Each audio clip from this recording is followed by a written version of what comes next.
Yeah. What's good, yo? Welcome to another episode of Real Talk, where as always, if shit's real, we talk about it. Yo, I'm your host for tonight, Pat Scorpio, New England representative. And as always, I got my man with me. I'm letting him introduce himself. Yo, what it do? Jesus Shuttleworth the God, aka the GOAT Artist, aka LB Lauderdale Boss. You know what it is. Monday night, ringgameradio.com in the building. Let's talk boxing. Let's get it. Sample Kings forever on his way. Salute. Yes, sir. Ring gang in the house forever and always. And as always, I got my other man with me. I'm gonna let him introduce himself. Hey, yo, what's good? You ready who this is? Your boy King P, Bodega Box in the building. Ring Gang Radio all day. Let's go. Anyone banned from the bodega today? I haven't asked you that in a minute. Yeah, it's been a while. I might have to ban fucking our Jets offensive coordinator, Nathaniel Hackett. He's the worst fucking coordinator in the fucking league. Like, not one creative fucking bone in his body. Yeah, why you think that nigga keep jumping around like that, nigga? He's trash. Damn, I fucking hate it. Like, I'd take any coordinator over him. He's banned. Also, please, this is just a memo. If it's past midnight in the city, please do not run up on me. Like, you shouldn't run up on anybody just like out the blue. Like, Damn, please, you getting that crowd work, nigga? bro. Have some decorum. Like, because listen. I see someone running up on me. Well, you want to ask me for change or whatever. You run up too close. I don't notice it. I might just be liable to tap you in the jaw. Pause. He's like he giving niggas warnings like, yo, I'm gonna smoke. No, that shit is fucking annoying. Like, I'm gonna smoke one of y'all. Keep running up on me in the bodega. I literally turn around and the motherfucker's right there, right up on me. Pause. Like, yo, back the fuck. Like, so you're not banning nobody from the bodega. It's niggas that's outside the bodega. It's 2024. It's 2024. Have some fucking decency. Like, no rule, like mannerisms. Like, god damn. But other than that, everybody good.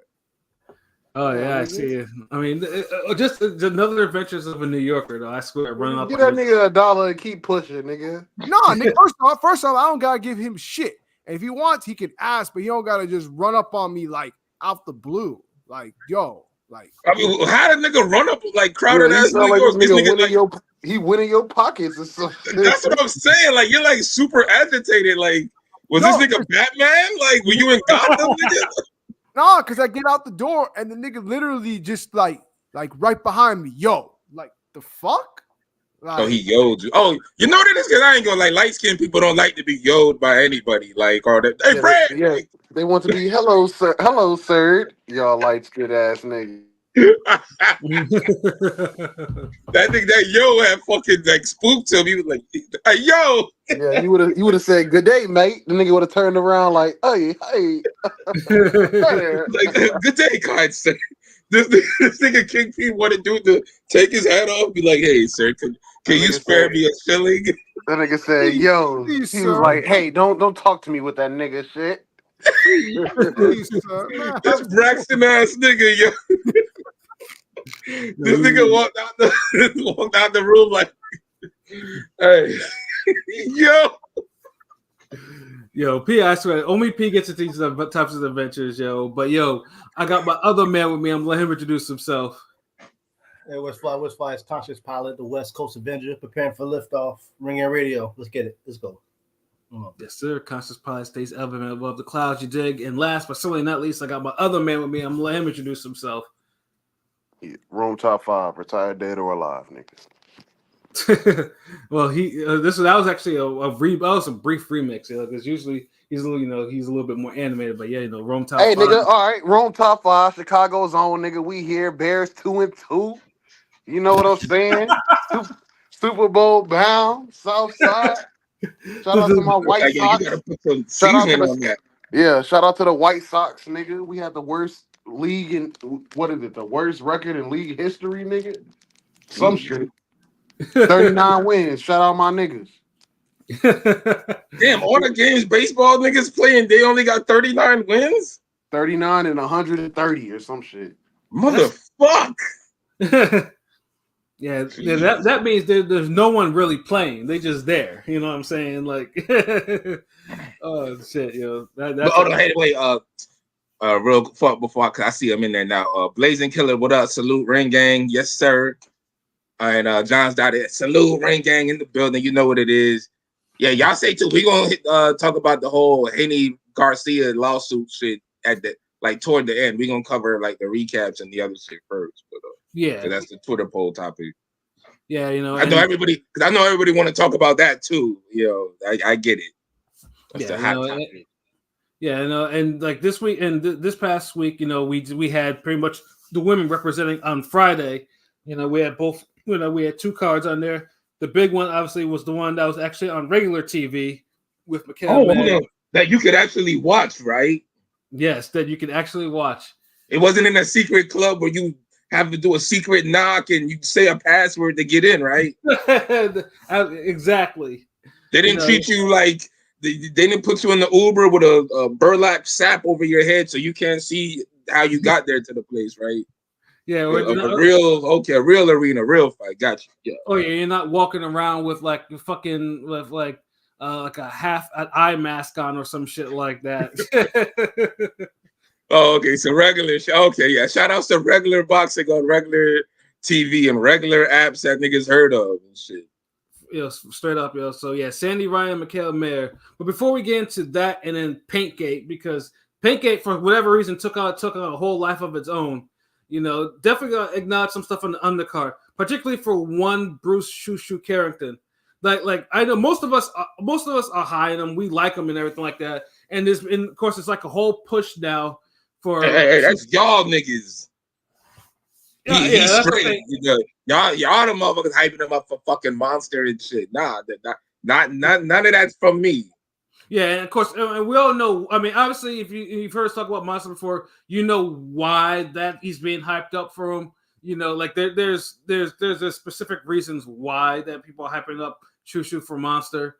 I won't. I mean, you can obviously if you're bright, you can put 1 and 1, 1 + 1 together. Why though? But that night he showed that although talented, he has a lot more growing to do as a fighter, because Sagawa was pressuring that dude all fucking night. And personally, I thought Sagawa actually won that fight too. To be honest, like I didn't think he won, but it was not a good showing at all for Shushu. He still has a bit of growing up to do, and it was just like, dude was very tentative, very like he didn't want to put his offense together. He just wanted to be one punch at a time, and I'm like, bro, like you're not punching like that, like bro. He wanted to fight. Even like his foot position, like was like all weird. Like he had his foot in the wrong spot where it's supposed to be, where it's southpaw when you're fighting a southpaw. So he was out of position. Like it was a very awkward fight. Like not Shushu's best performance at all. Yeah, and then Sagawa though was, he was. I mean, because Sagawa was a southpaw too, and he's an awkward southpaw too, and he's a southpaw that that really is he commits to the body and everything like that. Bruh has also good work rate too, and basically all that shit bothered the fuck out of Shushu. Like, I don't think I honestly don't think Shushu actually knew how to fight a southpaw. To be honest, that's the whole thing. And that's fine. You're supposed to keep your front foot on the outside. Like, yeah, but you talk about some of these niggas don't use southpaws in their training or whatever, and it shows. Like that, I thought that was that was 101 against a southpaw, how to fight a southpaw. Like, why would you have your foot on the inside and you're off balance every time you're trying to come in and throw a punch? Like, well, like I said, that's he clearly hasn't fought southpaws before. He doesn't train. Like, anyone who makes those type of mistakes, that's what happens, and that he was getting a rock too, because especially against a guy like Sagawa, who throws very choppy like punches. Like his punches aren't like they wide and choppy punches, so they were right there for him to get him. So yeah, I know most African fighters. I don't know what it is. Like a lot of them, that's how they punch for some reason. Like but like I said, if you don't know how to fight that type of punch style, it's effective. That's why Ruben Villa got his ass whooped, by him. So it's like if you don't know how to kind of fight that, you're kind of. It's like a whole puzzle, But Shushu. I say, if you make a case for Shushu to win, it was probably in the last 2 rounds of the fight for me. You know, if you wanted to say that, I think Yeah, he stepped it up in the last portion of the fight. Yeah. That those first couple of rounds where he got rocked a couple of times. I was like, what the fuck is going on here? Yeah, you know, and I mean, one judge gave him a draw, which was, you know, and then the other one was fair, which honestly was fair. I was fine with that. Might be the most accurate score, really, the draw. Yeah. I mean, I thought Seagal won like maybe a 96, 94 type of shit. I honestly thought he did enough. Yeah, it was close, like, but I felt like he kind of gave away the last round or something. Like, I don't know, like I had it 96, 94 shoe. So, but I can see it. I can see more of a draw, but yeah, but it was a good fucking no fight. robbery or nothing though. Yeah, I mean, like I said, I mean, it was. I was saying it was wide. I mean, I still think Seagal won by like 96, 94. But I mean, what that told me is like, yeah, Shushu, like they need to stop all this. Like, I'm gonna face Monster by the end of next year because frankly, I don't think he should be dead. He's not ready now, and I don't know if he ever will be. Honestly, I'm not with the performance he had. I don't think if he performed like that, I don't think he could beat any of the champions at 126. Yeah, I don't think so either. I think he needs a little bit more hand holding, so to speak. You know, just to. Yeah, no, but yeah, because out of all them young niggas, I think Abdullah Mason's the one who's like the most like seasoned, like ready to go. And he's young, dude, and he's like, I don't think he's even 20. Is he? Yeah, he just seems like he's the most like put together, like as far as like completedness as a boxer fighter. So, but you never know. It's like these guys, they haven't been matched too tough. All right, this been steady. Like Top Rank know what they're doing. Like we'll see. But Mason does seem like he really has the goods. Yeah, he's the actual goods. I'm just waiting for him to get the step up fight. That's the thing. That's what we're waiting for, the little christening or so. Yeah. Oh, salute Miss 702. What it do? Yeah, and also the same thing with Tiger Johnson. I think Tiger Johnson is going to be. Now Tiger's the one person that you could say like really got a gift in that fight because that was horrible. He's been trending that way. It feels like because I mean I know like Jahai Tucker was a guy who got quote unquote exposed and stuff, and you know Tiger you know he was at 147, moved back down to 140, and he's looked mid. I mean you know. Yeah, he's got a couple 3 gifts at almost damn near, you know. Well, I will say this though. I mean, the guy he's facing is tough. I mean, that guy. That guy was tough. Yeah, that guy was tough. Yeah, that guy almost beat Liam Perro, and then also he got killed by Hitchens, which is also weird too in itself. He didn't put on the stool. Yeah, it's tough. I mean, I think Polanco would knock him out. They should just make that fight, you know, sink or swim. They should just make that fight. Yeah, the Polanco's the only one that actually looked like, okay, this dude looked like he's ready for a real competition because the person he knocked out he used to be Marcelino Lopez used to be on Golden Boy, and that dude was tough, and he pretty much beat the shit out of him. Like, you know, Polanco is absolutely right. And Elvis Rodriguez, I'm sorry, but you can't have no more. That dude was fighting scary as fuck. Dude, and dude was winning when he was actually throwing punches. It was an easy fight that he should have just stepped on the dude, but for some reason, motherfucker kept his hands in his pockets half the fight. I'm just like, yo, like, what is this shit? Like, yeah, maybe he got shook because of that last fight, because that that Asian jobber, like but this dude wasn't providing any resistance. Like he really could have gotten him out of there if he just put his offense together. But like I said, the motherfucker spent half the fight with his hands in his pockets. That shit was annoying.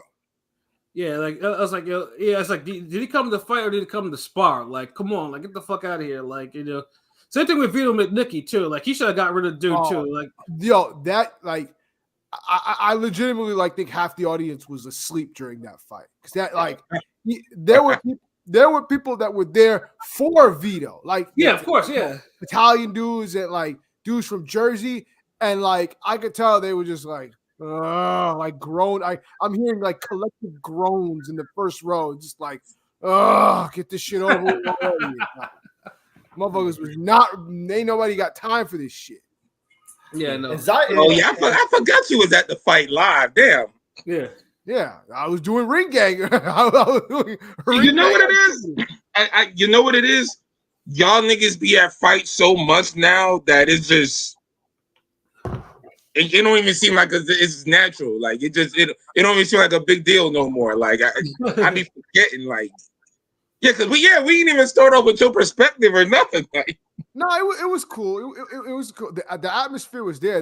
They actually the one thing I like about the Hulu is like the fans that come to the Hulu theater, they come early. Pause. They like the attendance there were people that the Dominicans. There was a lot of Dominicans early. So because Rohan's was kicking it off, and so then more people started coming in more and more, and like it filled up pretty quickly. I'll say that the atmosphere was dope though. I always like these little small intimate cards at the Hulu. So it was a good event. The fights though, I mean, once again, the only thing is, and I'm sure I don't want to talk too much on this because I've said this over and I'm no. Tell us everything now because we know that fight report ain't gonna get here till like maybe the end of October, niggas. Please indulge us. No, because it was like, yo, can you? They're worse at time management than some football coaches are at clock management. Like, bro, like, can you not like just drag this? There's no reason why the main event should be starting at fucking 1 o'clock in the morning. Like, that shit was late. It was mad late. But also there was no knockouts. I mean, real quick on Zayas, like Zayas, he's been looking good, but his power ain't there at 154. He's a good boxer, but King Pete, real quick. Was it like emptying out by that time, or were niggas still staying for the main event? I know, there was still some events, even though it's the main event, if it starts that late, niggas are like, man, fuck this. There were some people that did leave because I like some people that I know personally were like, I'm not staying for the women's fight. It's late. I want to get home. Wow. Because look, imagine if niggas got there at like 7 o'clock. You sitting there, 4 hours go by. You like, okay, damn, all right. 5 hours go by. You like, damn, what the fuck these 6 hours? You like, yo, when these hoes fighting? It's like, yo, I'm trying to do something on my Sunday, yo. Come on. Hey, honestly, he makes a good point because, nigga, if we feel like that on a Saturday with them Saudi cards, and we're just, you chilling, you rolling up, you watching boxing at the crib all day, and you're at the house. Imagine getting dressed, getting ready, get something to eat, whatever, or not even getting a chance to eat or having your day, go drive somewhere, deal with traffic, park, and then be there for like 8 hours. But it depends on the venue. King P, was the venue like fan accessible where everybody can get food and drinks whenever they wanted? It wasn't a crazy line, shit like that. Bro, it's Madison Square Garden. Like, okay. There's never any shortage. It's the Mecca. There's never any shortage to access for food and drinks. That's for damn sure. That's not a thing. I can assure you that. That's not a thing. Oh, okay. See, you're not. See, that was the one we went to. Limitations here, nigga. Listen. That fight we went to, I went to get a drink that shit, went to go get another one, nigga, the line was out the door. I was like, yo, hell no. They only had one station to get drinks. It was charging $15 for a shot of bottom shelf liquor. I was like, yo, get the fuck out of here. But that must be a Florida thing because when I went to the couple of cards in Orlando, like that shit was a drag, especially. It looked like a high school put the shit together, right? Like, I went to the concession stand and like literally like everything was so small. Like they had the little cooker for the fucking hot dogs. They must have literally only put like 3 hot dogs on there. Nigga, I'm like, real quick. The fight me and Shuttleworth went to, I went to the concession stand, right? The only 2 options for food, popcorn and a bag of Doritos. Oh wow! Like, but it's just crazy. They're probably $20. They're probably $20. There's a line of 20. And it wasn't freshly popped popcorn. It was the bag popcorn. Nigga. Yeah, I'm just like, bro. There is a line of 20 motherfuckers. Why are there only 3 hot dogs on the cooker like at once? Like, bro, one motherfucker will buy 3 hot dogs. Like, dude, like, you could have done more work with a microwave. You know what I'm saying? Exactly. Or a fucking skillet just up there, like, look, hold on, I'm working here. No, that's why I always be like, y'all think, and see, I'm glad Rome went to the fucking last card because y'all think I be playing when I say the way they run shit and organize shit in Florida is like always like horrible. So I believe y'all you. be having these great experiences, but y'all see this shit we be Yeah, dealing I'm with like, yo, here. I'm asking this nigga like, yo, how was the line? He's like, nigga, it's the Mecca. No, I no. But here's the thing. Like this nigga went to like the damn like like he said the Mecca, like the best arena in the world, like Here's for the this thing, fight. I get it because I've experienced it too when I went to the Florida College. That shit is trash. So, but yeah, that's Like, not that wasn't an issue at the Garden. So, like I said, it was just a long fucking card. And I did speak to some people that kind of know, and unfortunately, it's an ESPN thing because ESPN wants them to have to position the card a certain way to have so that it ends at a certain time. And for some reason, these motherfuckers at ESPN want it to be late so that they can cater to they want to look out for the people on the West Coast. College football. I'm like- Also, they're Oh, the always pilot ass niggas. No, I'm saying every time it's always like wait for the college football game to be over. UFC gonna be over. You know what I'm saying? They always No, wait. but no, hold on. But here's the thing.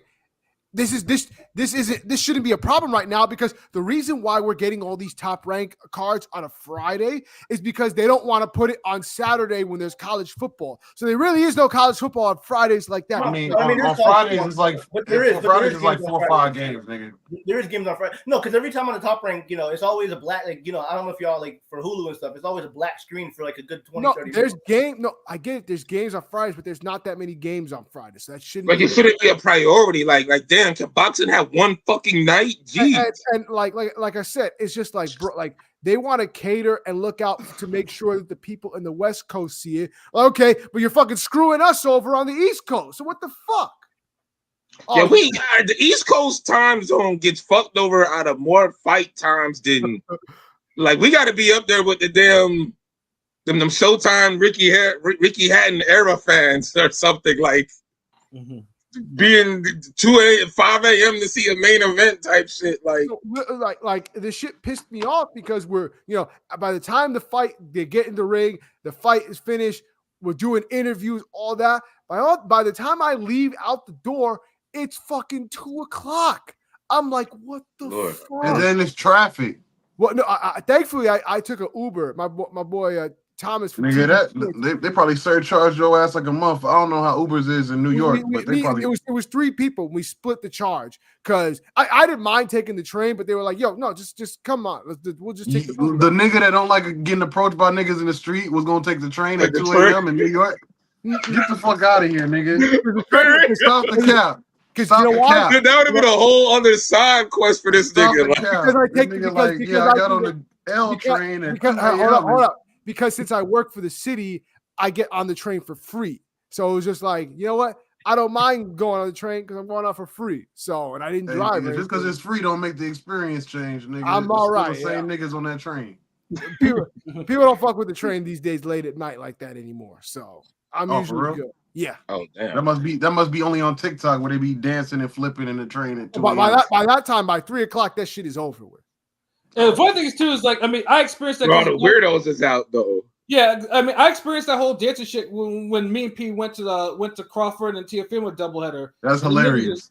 The niggas was wilding out on the train. Like I was dead tired, and the niggas was out there flipping around like fucking acrobats and monkeys. And See, shit. y'all niggas have whole Yo, adventures at these fucking fights and shit. King P, I got a quick question, yo. Barclays or the Garden? Barclays, easily Barclays. People Barclays. keep saying that, and I'm like wondering why.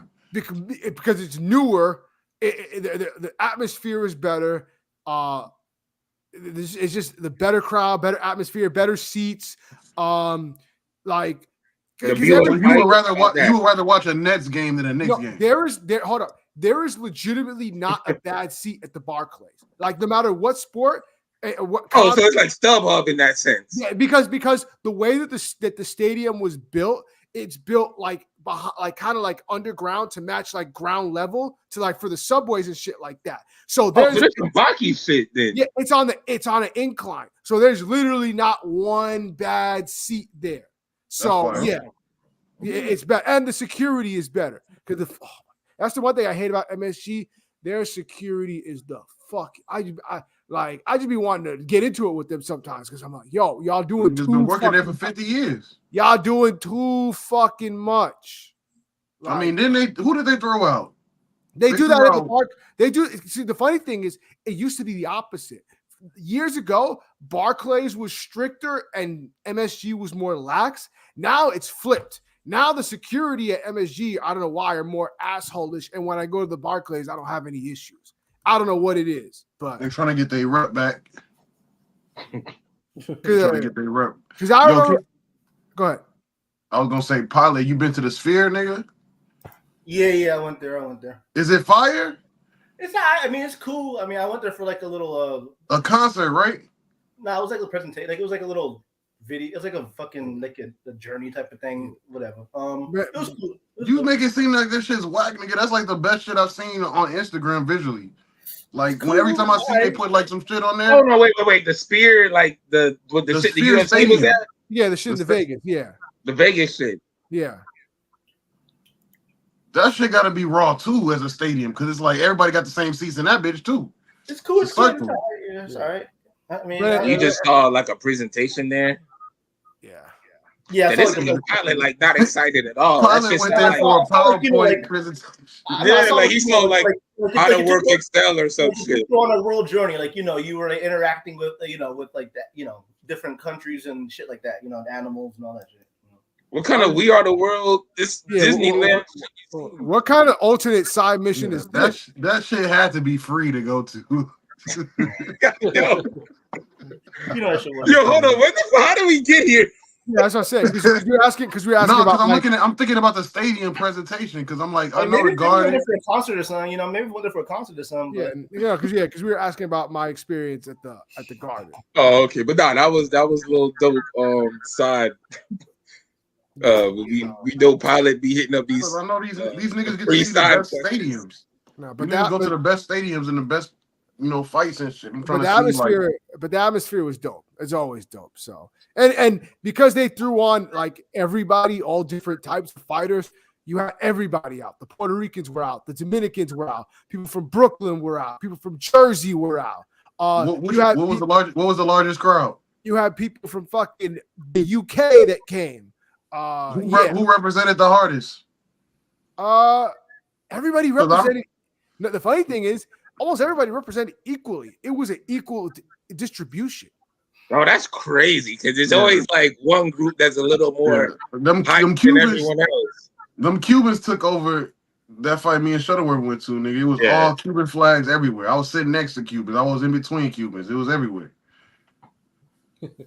Yeah, no, but I mean, because you had like a little bit of everybody. You had Shoes who's from New York. He probably got like one of the loudest entrances, like, and they were cheering him on like crazy. Then you had a couple of Dominicans, so you had the Dominican crowd that was coming in. Like I said, Zayas brought out the Puerto Ricans. Like everybody brought out their own specific type of people. So it was definitely a variety, and it definitely. Hey, was what's like, up, Rob? Salute. What's up? What's up, Rob D? And did Polanco Yeah. get the stoppage? Pete, I missed that one. Did Polanco get the stoppage eventually? Did who? Polanco, Rohan Polanco. Polanco. I mentioned. I saw him. He Yeah. stopped. Yeah, Polanco got the stoppage.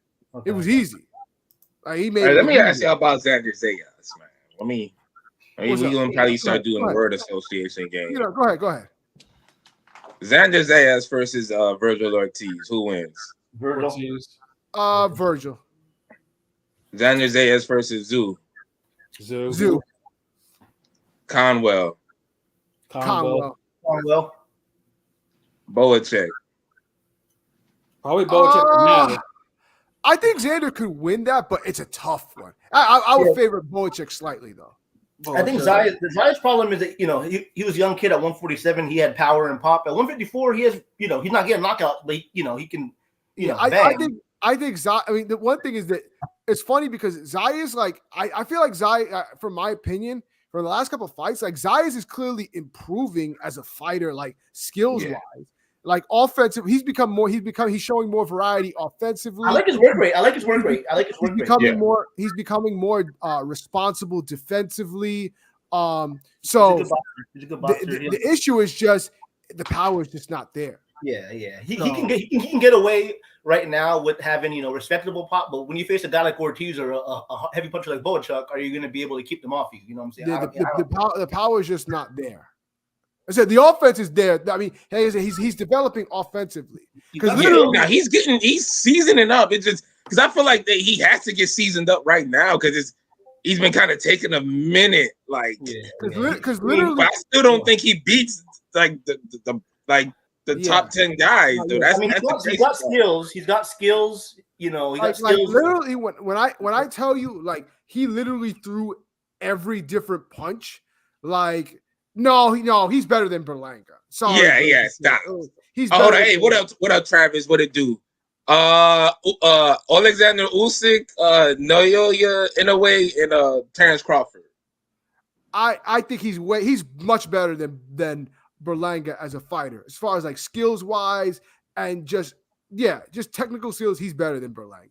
Yeah, you can't even compare them really. Yeah, like I said, like literally when he in this fight against Sosa, I saw him throw like every punch. Like he threw a hook, an uppercut, a straight right, like a jab. Like he threw every offensive punch that you could throw, he threw. So he's clearly opening up his offense and and expanding his variety. And he has a steady work rate. Like he averages like maybe 50, 60. Like it never seems like his work rate drops off. Like I guess there's times where it could spike up, but it never he never gives you a damn half-ass type of round. Which I can respect that. Like I said, it's just the power. And now I've seen Sosa fight before.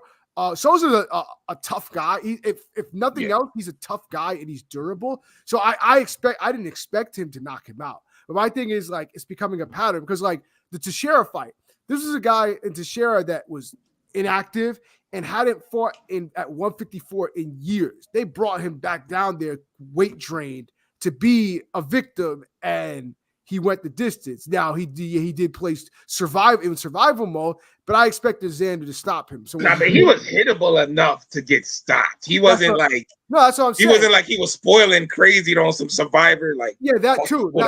He was getting hit. It just didn't seem like anything that Xander was throwing was hurting him. So yes, the lack of power might be an issue.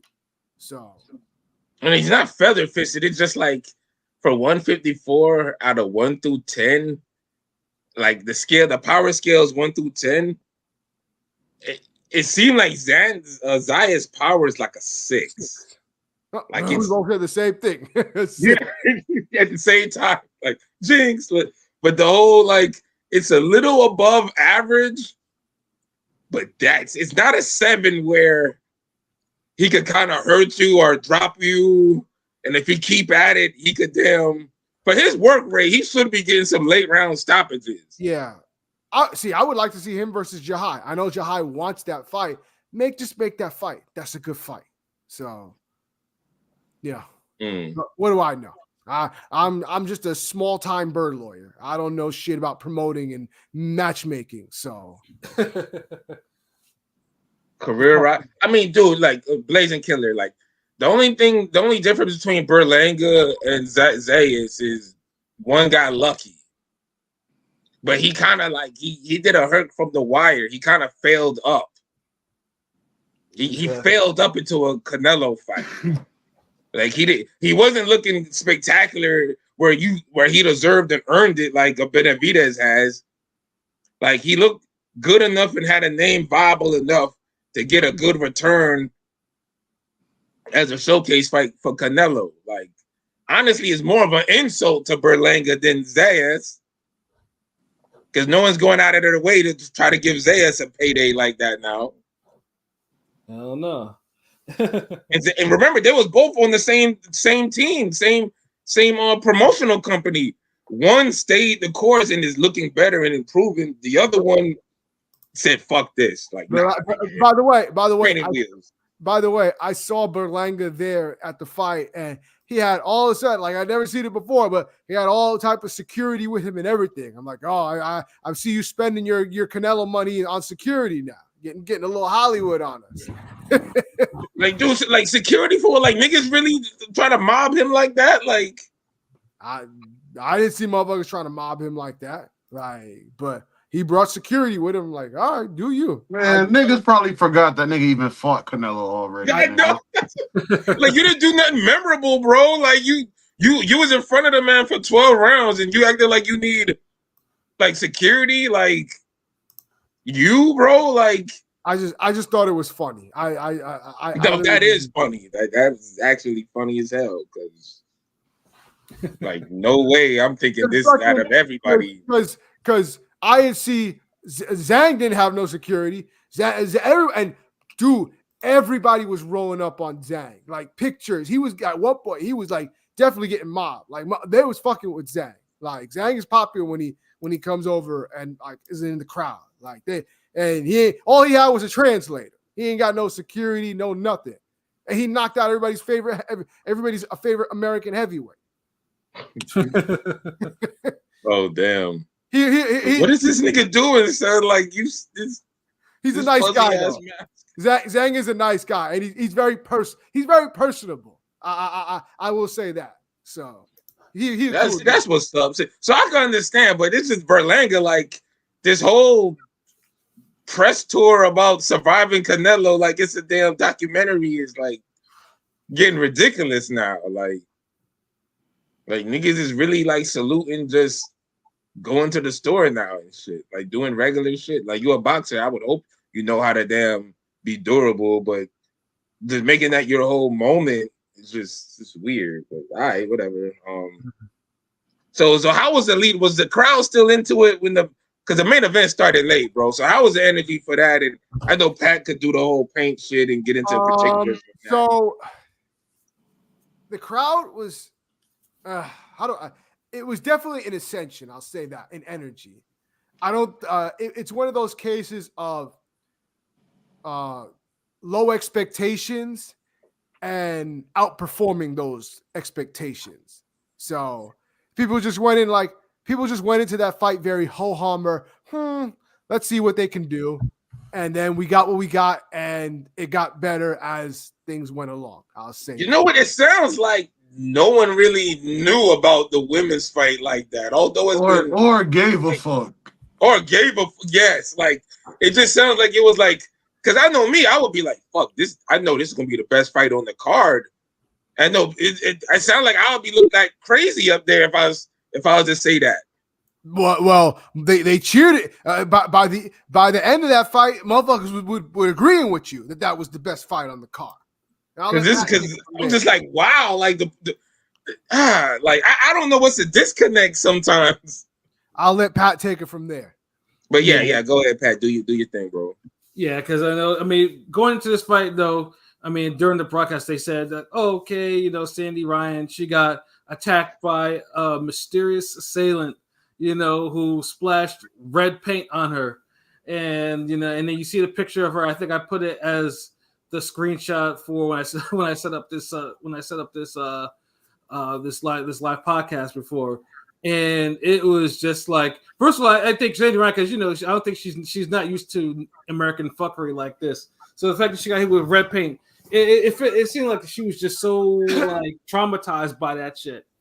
Getting Nancy Kerrigan in 2024 with paint's crazy. Bro, come on, stop. This wasn't even close to being Nancy. Yeah, Kerrigan. no. We're not gonna say no Nancy Kerrigan for this, bro. What are we doing? Stop. Like you sound like one of those millennial little young niggas. Yeah, no, it was just paint. Paint that she was able to go upstairs and change her clothes and wash it off. But the way paint is still. Don't get me wrong. Look, hey, paint is still bad. I felt like it could have been worse though, because imagine if the paint would have got in your face and in your hair and shit. That would have been like, oh motherfuck this nigga, get the strap. I mean, that threw her off though. I mean, it did throw her off. I mean, but for it to just land on the side of you, okay, yeah, that's some fuckery. Boom. But like I said, like it it could have been way worse. Yeah, because think about it, a nigga just do some fucking paint. Yeah, like if I'm thinking this shit gonna look like what's that shit from Nickelodeon back in the days with the slime? Man. You can't do this on television. You can't do this on television. Classic. Y'all niggas old as fuck. Yeah, I know, right? Because I didn't even know nobody else was gonna even remember that shit. No, I know y'all old because I don't even know what y'all talking about, and I stayed on Nickelodeon. No, but this was the show on Nickelodeon. Like, well, no, just random niggas would get slimed. Pause. Well, I mean, bro, you had the retard era of Nickelodeon where cartoons were for like. Nigga, I had Rocket Power, I had Rugrats, I had the good Nah, shit. you're around for the real Rugrats. You're the watered down Nickelodeon. You're the watered down. You had the dummy Nickelodeon. Hey, Yeah, but you y'all had the niggas didn't have Cartoon Network though. Yeah, we did. Like the LBs and I's era of Nickelodeon had some adult themes in that. Y'all didn't have Cartoon Network. That's what came. Yeah, for we us, did, nigga. Cartoon Network our era too. Robot we was a little older. You didn't have Adult Swim, nigga. Yeah, we had Adult Swim, nigga. What the fuck? Nigga, you had Adult Swim when you was an actual adult, nigga. I was watching that shit as a fucking shit. The Adult Swim was like, I'm trying to think, niggas was like maybe 16, 17. For real? Yeah, like Adult Swim been around for years. Well, The whole Moral, Oral, all the Aqua Teen Hunger, all that shit been around. Oh, Aqua Teen Hunger Force, you seen that shit? Oh, okay. Oh my Yeah, god. like the movie, all that, like. Yeah, I swear, Rome nigga. I swear, Rome doesn't have a good sense of time or eras or nothing. What about Robot Chicken? No. Robot, oh, come on, bro. Niggas used to hit the block, chill, go out, get high as fuck, come home and see Robot Chicken, nigga. Like Robot Chicken was like the staple, nigga. Like, all right, no more sidebars because this nigga. Yeah, no more fucking young ass nigga. We be asking the wrong questions sometimes, but yeah, no. But yeah, it could have been worse. Back to the paint shit. It could have been a lot worse. So I get it. It could razzle you, but it did look like she was about to cry. Like that seemed like it was like she was out of her element. Like it brought back like fuckery memories from childhood. Like niggas been picked on or some shit. Yeah, that shit just had her looking different, yo. And then Kate Karoma was like, "We should cancel this fight," but Sandy Ryan was like, "No, we're gonna go through this fight. Fuck this. Like, you know, we're gonna." We can't let. For the amount of paint that got on her, you couldn't cancel it. Like, nah. Yeah. Like, if it would have got in her face, her eyes, in her hair, all that shit, that would have been canceled. Yeah, had to. Then I could understand. Like, yeah, man, cancel it, you assholes. Who would do this shit? Like, fuck you niggas. Like, y'all. But for the amount she got, nah, it's cool. Like, that should kind of make you like, all right, I'm gonna execute this game. I'm gonna beat this bitch ass. Like, and we got treated to a hell of a fight, like a hell of a scrap. Like the first couple of rounds were kind of ho hum, but then after that, once they got into their kind of groove, yeah, it was a straight up slugfest. You know? Nah, them first couple of rounds weren't ho hum. No, even the first round, like fucking. What you talking about? I thought that shit was kind of ho hum. Mayor, nigga, no. Hold on. Mayor clipped Ryan in the first round. Ryan was in the first round, like in the first 30 seconds, she clipped Ryan and had her like. Yeah, that doesn't mean that was an exciting round. That was just only one punch. It didn't. That shit didn't really hit. Like it took a little bit, but you know, I mean, once it got started cracking, forgive us.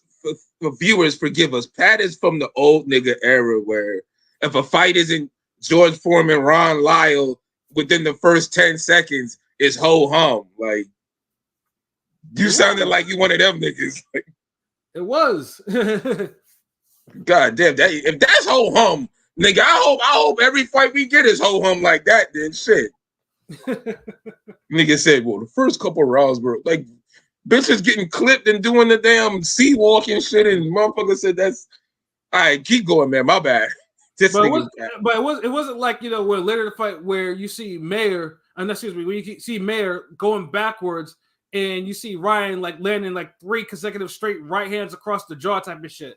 That's when I was like, okay, this shit's really starting to heat up. And then you see Mayor ate them shits though. And then Mayor though was like landing like.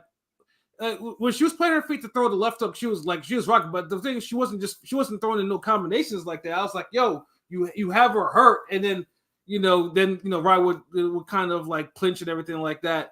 And it was just like, okay, like can you throw some more hands? But it seemed like Ryan was the stronger combination puncher. Like she was the one to me. Wait, what? Nah, nigga, yeah. All the combinations Mayor was throwing and landing. I mean, Ryan ain't no fucking way you saying Ryan was the better. Ryan was landing the harder shots. I feel like Ryan was absolutely landing the harder shots. Like I don't even know, bro. Dude, I felt like Ryan looked more hurt than Mayor did in that fight. Like Mayor had Ryan hurt like 3-4 times, and I only seen Mayor get hurt like once. I mean, Mayer's work rate was, I think she edged out the fight because her work rate, I mean, she was, Nigga, and she was throwing combinations like crazy, especially on the body and on the inside. What the fuck? It was Ryan who was throwing one shot at a time. Yeah, she was. Damn, Pat, what the fuck were you watching? Ain't you pick Mayer, nigga? I did though, but I'm telling you what I saw, nigga. Like I picked Mayer, of course, but I'm telling you what I saw. Yeah. No, I mean Ryan was landing some nice counters, but I think Mayer won the fight. Yeah. Oh hell yeah. Maybe that should have been a Twitter poll topic too. I forgot. Like, damn. Because I know some people was like, man, Ryan should have won that. Like, she was robbed. I'm like, get the fuck out of here. I know Michaela Mayer's post about her champ. Like, there was a lot of maybe salty British fans talking about she lost and all that shit. It was a really good fight. I just thought that Mayer got the best of Ryan in the first half of the fight. So, like, I think Sandy came on in the second half. I think Mayer kind of was running a little bit on fumes a little bit. But I mean, she was still punching, she was still fighting back, but she was kind of running on fumes. But Sandy had a good fight too. So it was a tale of two halves. I just think Mayer did enough to edge it out. Yeah, I think Mayer secured the 10th round. And she, that kind of. It's for Mayer. Yeah, it's for Mayer. That's all I had it like. But she was getting cocky because she wouldn't admit that Ryan like kind of closed the distance on her in the second half, and I'm like, God damn, bitch! Like, we all saw the fight, but she was disrespecting Kriegel, and Kriegel's an asshole, so it didn't matter. But yeah, the crowd though didn't want to hear it though when Ryan got on the mic and stuff. Yeah, they were booing the fuck out of her. Yeah, they was like, look, it ain't the time for that. Like, because you fought too hard to start crying and whining and shit. Yeah. And the crazy part is they were showing her love in the crowd during the fight. It's like, oh, this bitch, she tough. They were showing her love. Like, so, and then all of a sudden it just got I was dying. Somebody was like, somebody said, hey, I know this white bitch. I know she went to the hood to get her hair braided. Look how tight the braids are. She got it. I was like, yo, I'm crying. I mean, the braids were nice. Yeah. But yeah, they were giving her props, and once she started saying about the paint and all that, it was just like, oh, motherfucker was not trying to hear that. Because this is what you gotta understand. Like, Americans, like, we deal with like disrespect and all types of fuckery and shit like this all the time. Where it's kind of like, yeah, we feel you, but if you're in a place in an environment that's strength, then it's like we ain't trying to hear that. Like, you're supposed to be hard. Pause. Yeah. And you just vote your ass off. So don't try to get sympathy with that. You know what I mean? Like, nah, like, fuck all that. Like, the pain ain't get in your face and your eye or nothing. Like, and now, of course, I mean, no paint thing is still a thing because now she's blaming that Mayer's team knew something about it, and then she set her up and shit like that. And it's just like, yeah, that's like one of those things like you probably really shouldn't say because, that's kind of slander. And of course, I mean, obviously, if it's true, then it'll be like boxing, it's just nothing but that boxing fuckery. yeah. But who would go through all that trouble? Because they were saying somebody was passing out leaflets and shit and pamphlets about her and bad text messages. I'm like, you're not known like that. Who like? So who knows? I mean, but then you got trolls and niggas who do shit like who would do shit like that. So you can't really say, but like that's just boxing. That's fuckery. That's a part of the game, yo. Like, yeah, but shout out to Mary though for becoming welterweight champion and. And definitely reviving her career. Because I don't know, one more loss will probably send her into a different direction, and not necessarily a really good one. So, but I mean, the fight was close enough though where I would love to see that shit again if they actually can make it. Yeah, and keep it in America. I'm tired of y'all taking all the good women's fights and throwing them in the fucking UK. I mean, right now it depends. I mean, luckily Michaela's actually signed the Top Rank, so they probably control where it's going to. So I don't think Bob's just going to throw a rematch in the UK like that, unless of course money talks. Yeah, because I'm just like, fuck all that. Like, if y'all want to put it somewhere else, go ahead. In America, but nah, leave all this. And I give Mayer her props because she's been the most exciting thing for women's boxing this year, really. Like, yeah, damn near 2 fight of the year. It's like, who else is giving us that? Yeah, it's like the women's boxing. I don't know. It just seemed like it definitely it's plateaued a little bit. I don't know, like. We got fights this year. Like, remember, we got the Valle and Estrada fight too this year. Yeah, I know we did too, but it seemed like it's not. I mean, because before we used to get it seemed like we had a lot to prove now, but it just seems like maybe because we got the big fights, the big women fights so early. But you know what it is? It's this. It's the main thing is we got great big fights early that all warranted rematches, and this is the time where, like, I know we be hating in men's boxing when it's immediate rematches, although they come in bad circumstances usually when it's for dudes. All the women's fights that needed rematches literally should have been ran back immediately, or within a year. And it didn't happen, and that caused a lot of the damn buzz to die down. Honestly, Taylor Serrano needed to happen sooner. That's what kind of killed the buzz a little bit. The part 2, the rematch needed to happen sooner. We getting the rematch this year, and that already allowed maybe a year and a half to die down. Yeah, and in a year and a half of age and and especially definitely age to kind of creep in and damage and whatnot, because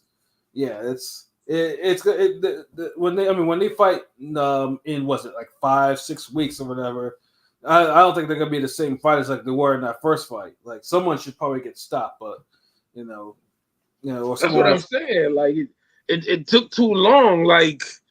And then it's like, it's not like we got Shields Marshall too, which that could have been a rematch. I was good enough for a rematch. I was a fight of the year. Yeah. Like, we never got Bridges, Courtney again. We never got there was another we didn't get Baumgartner, Mayer again rematch.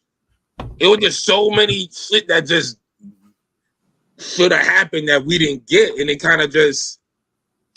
And remember, there's no transcendent superstar in women's boxing like that just demands attention anytime they're fighting, like how you have in men's boxing. So if the big fights just don't keep coming rapidly, or if the big name fights don't keep coming rapidly, it dies down. And then when other big fights happen, no one's paying attention because it's not the women's boxing isn't buzzing overall. Yeah, the hype is gone. Yeah, because we still got good fights this year. Yeah. It's just the buzz overall is gone, so it's lacking that extra pizzazz. I think it was about maybe a year and a half ago, niggas was saying, "Oh, women's boxing is going harder than men's boxing." It was carrying it for a bit, yeah. Exactly. Yeah, but at one point it seemed like it was. And now niggas is like. Who's fighting? Oh, okay. Shout out to my sister. That's, you know what I'm saying? That's all they doing. It ain't really hitting like that. Yeah, for every immediate rematch for men's fault is that we didn't want. Whose fault is that? Is that the promoters? Is that the fighters? That's the promoters and the fighters. Like, it's all of them. Like, it can't be both of their fault. We gotta be somebody. Because look, the promoters work for the fighter. If a fighter's like, nah, this fight was close enough. I'm won. I've won this basketball game. Let me take my ball and go home. If everybody does that to their biggest fight, their biggest moment, and it's warranted to run it again, if that happens 2 or 3 times in women's boxing, then bro, like, all that buzz just dies. Mm-hmm. And then when other fights, when other significant and big fights start coming again. Sounds like it's more on the fighter. It sounds like it's more on the fighter then. It is. More on a But fighter then than promoters too, because look at Serrano Taylor. Like Eddie Hearn, he tried to convince everybody in the world that Taylor is a sell in Ireland, even though he never had her fights in there before. He wanted the damn Serrano to come to Ireland because, hey, we had the fight in New York. We know it's a success in fucking New York, nigga. It's not like you already sold out with Katie Taylor in Ireland to convince me to go there. And if y'all rob me over here, why the fuck I want to go to her hometown? because you couldn't get the robbery twice in the same spot. That's why. But my whole thing is, They're like, why all right, we couldn't they got away just with run? that one. They could have ran the rematch in Vegas. You did it on the East Coast in New York. I run it in Vegas. If those British niggas, they travel before. Let them travel again. Now, if Katie Taylor already fought in Ireland and sold it out and it had big, then I'd be like, hey, okay, it's only fair. Go to Ireland. But you cannot sell that idea to me if you haven't done it before. So he fucked up that fight to me. Right. And then speaking of fights that also didn't get enough attention, but this one in this case was more self-inflicted. You know, we had an eyes wide shut ass Self-inflicted from Eddie Hearn. Once again, that's a great segue. This is an Eddie Hearn fumble. Well, Eddie Hearn fumble and then Baumgartner's team fumble because I don't know why the fuck they decided to go do this closed door. You know. Yeah, it was two fumbles. I mean, it was obvious that they weren't fucking with each other no more, and this was just a get out of my contract fight. Like, no, they say. I mean, she has one more fight with Matchroom, and then she said she was a free agent. No, she's free. This was the last fight. Like, she's free agent now. This was literally, I'm gonna just put out this album because I owe the label one more album. And yeah, this was Future dropping Hendrix and Pluto. I don't want it to be promoted like that. I just want to put it out just so I could just fulfill my contractual obligations and I can get the fuck out of there. Because remember, they underbid the whole fight. They could Matchroom. It's like these niggas got money when they want to. They could have bid and won the bid and put this on the zone and had a whole card around this, but I felt like they were just washing their hands of her and said, fuck it. But then her own management bought it and did this gallery shit. So it was just a bunch of fuck ups. But yeah, it was an Eddie Hearn fuck up first. But the fun things too about the card too is the action was pretty damn good. I mean, there was like 9 fights on that shit though. But the women there, they were hungry and they were scrapping for the most part. Like it was entertaining, but the ring was kind of weird. And then just the fact it looked like it was just held in a fucking gym somewhere, like just gym. It's like a Tekken stage, nigga. It was the boxing stage. If you fight a boxer in a video game back in like the early 2000s, late 90s, a bitch fought Balrog. They was fighting at Balrog at that level. Like what the fuck? Like it looked like it had the Tekken Iron Fist tournament letters at the top in a circle type shit. Like. What is this fight night round 2 shit, man? But yeah, no, I mean, but at least like I said, because obviously there are a lot of women on there that didn't really belong in the ring, so there was some fades that happened in there. But obviously the main event too with Baumgartner and Persoon, and one thing that was, first I want to say this though, Baumgartner was winning handily. There was no question about that. Like she scored a lone knockdown. And Persoon, like before, if you see Persoon look cooked, she because usually Persoon is like nonstop work rate and like she's a motherfucker to fight, but she had that big ass leg raise. She looked like she didn't want to be there. Yeah, she looked like she was taking a while to cook, but my whole thing is she was still landing and throwing punches. Like I feel like the way Persoon looked. Mm-hmm. Baumgartner should have like got her out of there. Like I can't believe they was even saying in the first round the commentator was like, and Baumgartner got like already got like a marking on her eye. I'm like, God damn, bitch, like. Yeah, no, Persoon was landing that right hand like pretty, but it was just like it wasn't as frequent as Baumgartner like pretty much lacing her with her right hands and left hooks. That was the thing. Like, Nah, because she was doing the Andre Berto explosive. Bop, bop, bop. But this is the thing though. Like, I feel like in the third round, she let out everything, and she had her on the ropes. But then it's like I felt like, damn, like you should have kind of really stopped her there. But then it's like she got caught a couple times after that, and then they exchanged it, and then I'm like, okay, look like Shorty gonna be tired now. And then that's when the headbutt comes. Yeah, and then once the heads collided, like Pursuing like kind of turned away, and she kind of was like touching her her eyebrow that got cut, and then the physician, they called time, and the physician came in to look at it. And personally, I thought she could probably fight through it though, but like Pete said, I think just the fact that she had the no contest in her pocket, I kind of think that Pursuing wanted out of the fight. Like I don't blame her, dude. That was a bad cut to fight through. And first of all, you're already like, you got the knockdown again. Because remember, in the first round I thought was competitive. Like, Baumgartner didn't really win the round until the knockdown. Right. So, like, I felt the fight was competitive, but you're already down and knocked down. You lost the second round, and you got hurt the third round, and, you're staying competitive, but now you got this cut. Like, you got a hole. That's a big fucking hole to damn climb out of. Like, nah, I'd have took that one too. Remember, you drained as well. So, yep. Yeah, I don't even blame, and I ain't gonna fight with that cut. Was too bad to fight with all that shit against you. Yeah, no, maybe if she didn't have the knockdown. Yeah, no, but it unfortunately just made everything anticlimactic, and for an event that probably should have never been, and it's just like it was just. I mean, let's say it just felt like it was like very unfulfilled. Like nothing was accomplished here. Like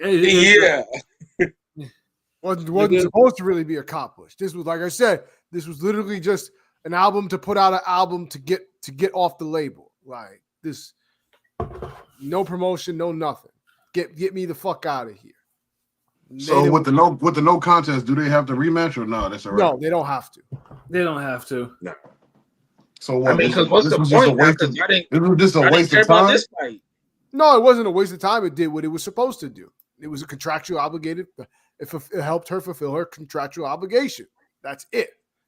Yeah, and she only really has the little two highlights in 3 rounds. She only got 2 highlights: the knockdown and the flurry on the ropes. Like, other than that, like, there's not really much.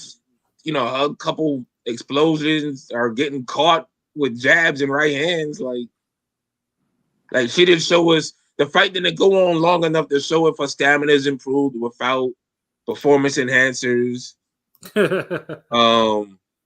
didn't know if either she was gonna we didn't know. Yeah, like that's one of the major things. So if you don't get to see that happen in a Baumgartner fight, you're not really seeing the whole product. It was a waste of a fight for the fans. It was in a way, yeah. Well, I mean, what fan? Like 50 people in the crowd, if that. For the people in the stadium, right? Yeah, it didn't look like a stadium. Like I said, it looked like a gym or abandoned warehouse or some shit. They just dressed it up real nice. That's what it really looked like. The back of a stage or a play or a warehouse, and they said, "All right, hold on, we going." Like someone put $100K stuff into a damn warehouse. Right, they did that shit in a Costco before they get their truck type shit. Yeah. That's like, well, you open the doors for the truck on Sunday morning, so we'll give you the Friday night. You think you can handle it? Get the place back to normal on Saturday? Like, yeah, we got you. And they did their thing,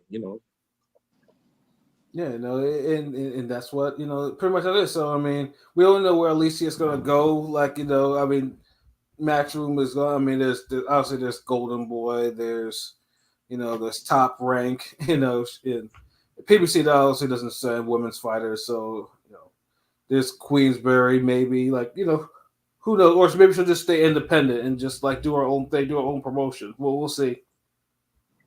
I mean, may as well. These niggas don't be promoting for shit. I always felt like you better off just hiring a real top-notch promotional firm or something, or make your own and just do your thing, because this shit ain't really. I mean, just the fact that she had this, at least they had this shit in Atlanta and had no black people up in there and didn't do it. I was like, yeah, that's just probably the stupidest thing. You're in Atlanta, they would have paid to see you fight. They would have to have it. Had all the housewives and baddies there and whatever reality show promos y'all could have did. So much shit. So many people would have fucked with it. And it was and it was just it was a COVID card pretty much without no COVID. So it was just fucking weird. Yeah. It's fucking random ass fucking rich Japanese executive card, nigga. Yeah, they had a grizzly bear and a tiger fight afterwards. But at least like I said, the women at least they put on a show for Friday or whatever. So it's like I said, it was good. It was good for what it was. Like I said, it wasn't like it was all struggle or anything like that. But it was definitely one of those weekends where he's like, damn it, I want you want some more boxing out of that in a way. Even though, like I said, Mayer and Ryan was a really good fight, and that was a fight of the year candidate and everything. So, I know this weekend is not really any better. Janibek will make we'll see if he'll make another defense if he actually makes weight against Mikhailovich, though. So we are going to preview. We're gonna go jump over another week and preview the next big fight, and probably it is probably the biggest super fight left for this year. Or one of them. For the year. Of course, we're talking about Beterbiev or Beterbiev. Yeah, I mean, remember we still got Tank Lamont Rhodes going. That's still a super fight. Yeah, we still got that. Of course. I mean, this fight not as big as that, but What's going on? This shit's on a decline, a heavy decline, yo. Yeah, but Beterbiev, whoever you want to pronounce his name. Beterbiev. Well, the other way is how you're supposed to pronounce it in a way. Beterbiev. But in this fight, though, obviously we were supposed to get this fight, as the main event for the 5-on-5 card, which would have probably been easily, if that happened, probably the best card of this year by far. But unfortunately, Beterbiev, as I mentioned before, Beterbiev does the type of workouts that I like because I like those workouts. I think they're effective. The gladiator workouts. That's why this nigga be getting hurt all the time. Yeah. But he gets hurt all the time. And this time it was the meniscus in his knee. So this was crazy. Now, usually if it was like an arm injury or something like that, I would be like, okay, he's I can see how he's back though. But for the fact that he had surgery on his knee and he's back and he's fighting, because the 5-on-5 was it in June? So it's he's back and he's fighting in October. I think that's probably the only question I have. Is that knee even stable enough or anything like that? Because unfortunately, I did see a video of him shadow boxing, and for all intents and purposes, his knee looked okay. I didn't see anything Nigga, how can you tell a nigga's knee is good from shadow boxing? Even my knee looks good at shadow boxing. Not because you're looking at the way he moves and all that shit. I'm looking at the way he's planting his foot, he's planting his leg, he's moving, his knee looks all right. No, let me see him work the heavy bag. That's how you know if the knee. But we don't know. That's what I'm saying. Just from what I saw from that, that's all I have to go by. Go shadow boxing. Oh shit! What? What? That's it. Be in a chair shadow boxing. We don't know. He's not even. It's no resistance, no. That's true. That's the only thing I have to go off of. That's the only thing I have to go off of. Take that. Take that for what it's worth. Oh man! I don't know why I'm laughing so hard. I seen him driving the other day. His knee got to be all right. Like, but did you see this nigga drive like 8 hours in the damn Pinto or some shit? Like was he cramped up? Like, you know what I mean? That's crazy. Cause we all know, and that's the tricky thing about this fight. Cause we all like whenever a nigga's knees is involved in a fight, there's fuckery afoot, which is ironic.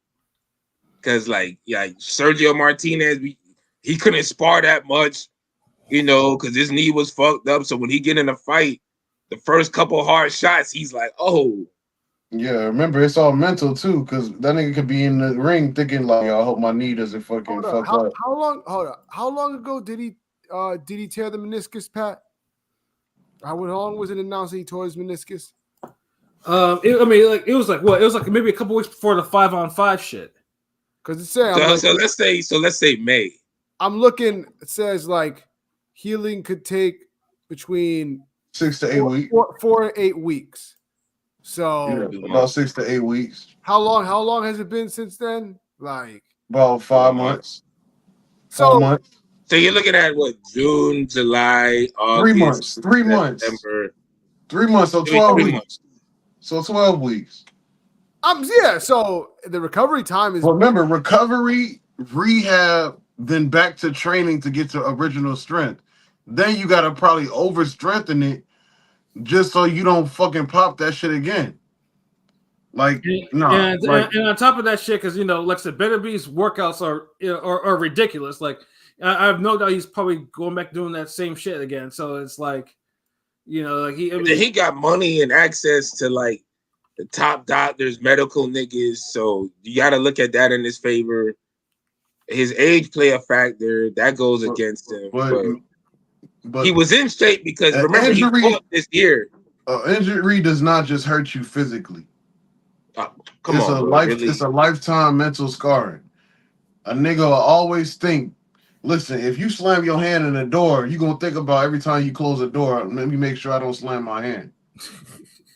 Am I right? Yeah, but that's like I get it, but I don't even be thinking like the spells. If you trip over some shit, you gonna make me slam the damn door on my hand later by jinxing it or some shit. Listen, if you hit your head on a pole in a crib or some shit one time, you're not gonna hit your shit every fucking day. Once you get hurt, it's gonna be always in your head. Yo, let me be careful when I do this. Let me double think. That's a tall nigga problem. You hitting your head on like random poles and shit. You be like, let me think before I do this. So it could be more mental than physical. He could be physically 100%, but he's been injured before. Like, it's really the age. If he was 30 instead of 40, and I would feel like maybe I would feel a little differently. But yeah, just the age and the injuries. And funny thing is too, even with all that, he hasn't really shown signs of like slippage yet, like really, like, you know, age-related slippage. His strengths playing the Bivol's weaknesses, so it's like he got that going for him too. Whereas Bivol, it seemed like Bivol's training is getting overshadowed by his nonsense with his divorced wife. Like pretty much every single time you bring up his name, his wife is talking about, yes, I wish Better B can knock him out, and she's bitter because she's only getting $1,100 a month in support or some shit like that. And I'm like, God damn, like, can he talk about something boxing related with Bivol instead of his domestic situation? But for all intents and purposes, Bivol is actually training hard. But it's just, you know, and like, I mean, I'm pretty sure, like, you know, because I know Dude was training hard before. Like, you kind of got a glimpse at it with the 5-on-5 where I think the plan for him was to be more of a mover and actually be more offensive. So, I mean, who knows? Maybe it might be the same play, maybe a little tweaked again. But so who do you think we're gonna win this one? Pilot, who you got, nigga? The Pilot's been kind of silent. You know, this is probably the best fight in boxing. I mean, that for a long time marinating. Truly a 50-50 fight, you know. For the longest time, I thought Bivol would be able to outbox Better Beef and get a decision. You know, but I realized Better Beef, you know, it isn't a brute, you know, just a guy that only has power. He's a competent boxer.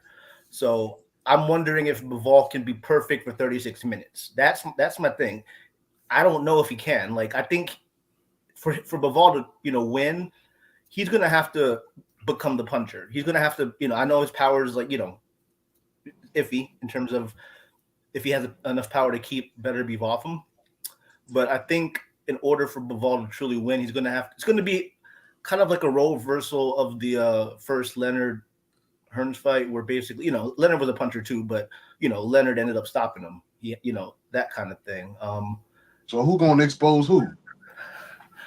Honestly, I think I'm still rolling with Beterbiev. Father Time's undefeated, but I think Beterbiev is going to stop him late. Like What round? Injuries and all. Injuries and all, yeah. I mean, Age and all. Yeah. I mean, because look at his last performance against was it Joe Smith? I mean, Colin Smith, right? Was it Colin Smith? Yeah, Colin Smith. Yeah. He dominated him, and Bivol. If Bivol wins a decision, that's going to be the boxing. It's got to be the best performance in a long ass time for him to be able to win a decision. I think. Nobody's made a distance with Beterbiev, right? And Beterbiev has been dropped a couple times. Yeah, but I think I'm gonna roll with Beterbiev. He could be hurt and he could be outboxed. Definitely, he can. It's like it's hard to just keep him down, and it's hard to just keep outboxing him. That's the thing. You got to stay locked in. And I also, I did see a clip of the Arthur fight where nobody realized that Bivol got hurt with a body shot. So he can be hurt too. And I think of course, he can definitely be hurt. That's what I think. The problem is you can't let him, because Beterbiev is one of the ones where if you hurt him or you drop him and you let him off the hook, you're not going to hurt him again. Like no one's like. Yeah, Beterbiev's a great finisher. So I think it's going to be a good, really competitive fight where Bivol's going to be winning the rounds. But ultimately, I think Beterbiev will stop him in round 9 or 10. Round 10. All right. That was a little dope little statement he just gave, low key. I like that. Ron, what about you? I got Bivol TKO. What round? Ninth. Now the ref gonna stop it. I don't think he's gonna go down. I think the ref will stop it. I mean, stranger things have happened in boxing, But I mean, honestly, if I'm in Bivol corner, if I'm training Bivol, I'm training Bivol for a knockout. I wouldn't trust to try to decision Beterbiev. Yeah, I mean, Bivol's a great boxer, but can you go 12 with Beterbiev? I mean, can you? I mean, it's going to be fucking the best. Because this is the thing you got to like. This is the thing. Bivol's capable. He has the athleticism, the talent, the skills to overall implement a 12-round game plan. He could do several different things, but his highest percentage is to treat it like the whole Canelo, where you do the whole high output, in and out boxing, subtle lateral movement, combination punching, but never going overboard. Like it's a bunch of 1-2-2s, 1-2-3s, 1-1-1s, 1-1-2s. You probably rarely gonna throw an uppercut or be inside enough to throw an uppercut, because if he is, then that gives a chance for Beterbiev to throw a better uppercut. Yeah, and you definitely don't want Beterbiev to throw a better uppercut. That's for damn sure. Yeah, Beterbiev with the better heat. I mean, in terms of boxing skill, right? Like we give Bivol an A. What Beterbiev's like a B plus or a B? I mean, in terms of just boxing ability. Beterbiev's an A too. Beterbiev A level boxing. Like he's an A. Yeah. One thing I'll say about Beterbiev has a higher ring IQ than a lot of people give him credit for. Right. No, he is. People think he's just a. I mean, Beterbiev has the high IQ and physical intangibles that make him difficult. He adapts to basically all of his opponents based on the style that they give him. Like he's not like because I've been watching his fights like recently, just going back like over the last fights. He's not fighting the same in every fight. Some people seem to think he's just a clubbing brute that just clubs you and shit like that. That's not the case. No, that's not. Yeah. People that think Bivol's gonna smoke him is, and then he also knows how to cut off the ring too. In fact, when I went back to watch the Smith fight, I felt like a lot of the stuff he was doing in that fight, well, it almost seemed like it was his prep. He was preparing for a Bivol fight because some of the stuff that I think he did is like, okay, let's see how this works against Callum, and see if you could implement that against Callum, and then like, okay, he gonna work. He gonna try that against Bivol. Watch, it's gonna be a great fight. So, what's your prediction though, P? I got a late stoppage by Beterbiev. I've been adamant from the beginning that Beterbiev would knock out Bivol. I started to like kind of waver after the injury, but I think he still has enough in him to get the stoppage. So he gonna cut off the ring. He gonna just see what Bivol got. Because the problem with Bivol is a lot of times he like, I don't know, there's a lot of stuff that like if he tries to get the knockout, he could do it, but that's not a good look for him because he'd be putting himself in the line of fire. And sometimes he likes to just like push his punches a lot. And it's just like, I guess a guy like Beterbiev, I don't know if that's a good thing to do. You're leaving yourself open for him. So I think eventually he's going to get caught. And I think that Beterbiev is going to do his job of systematically breaking him down over the course of the fight.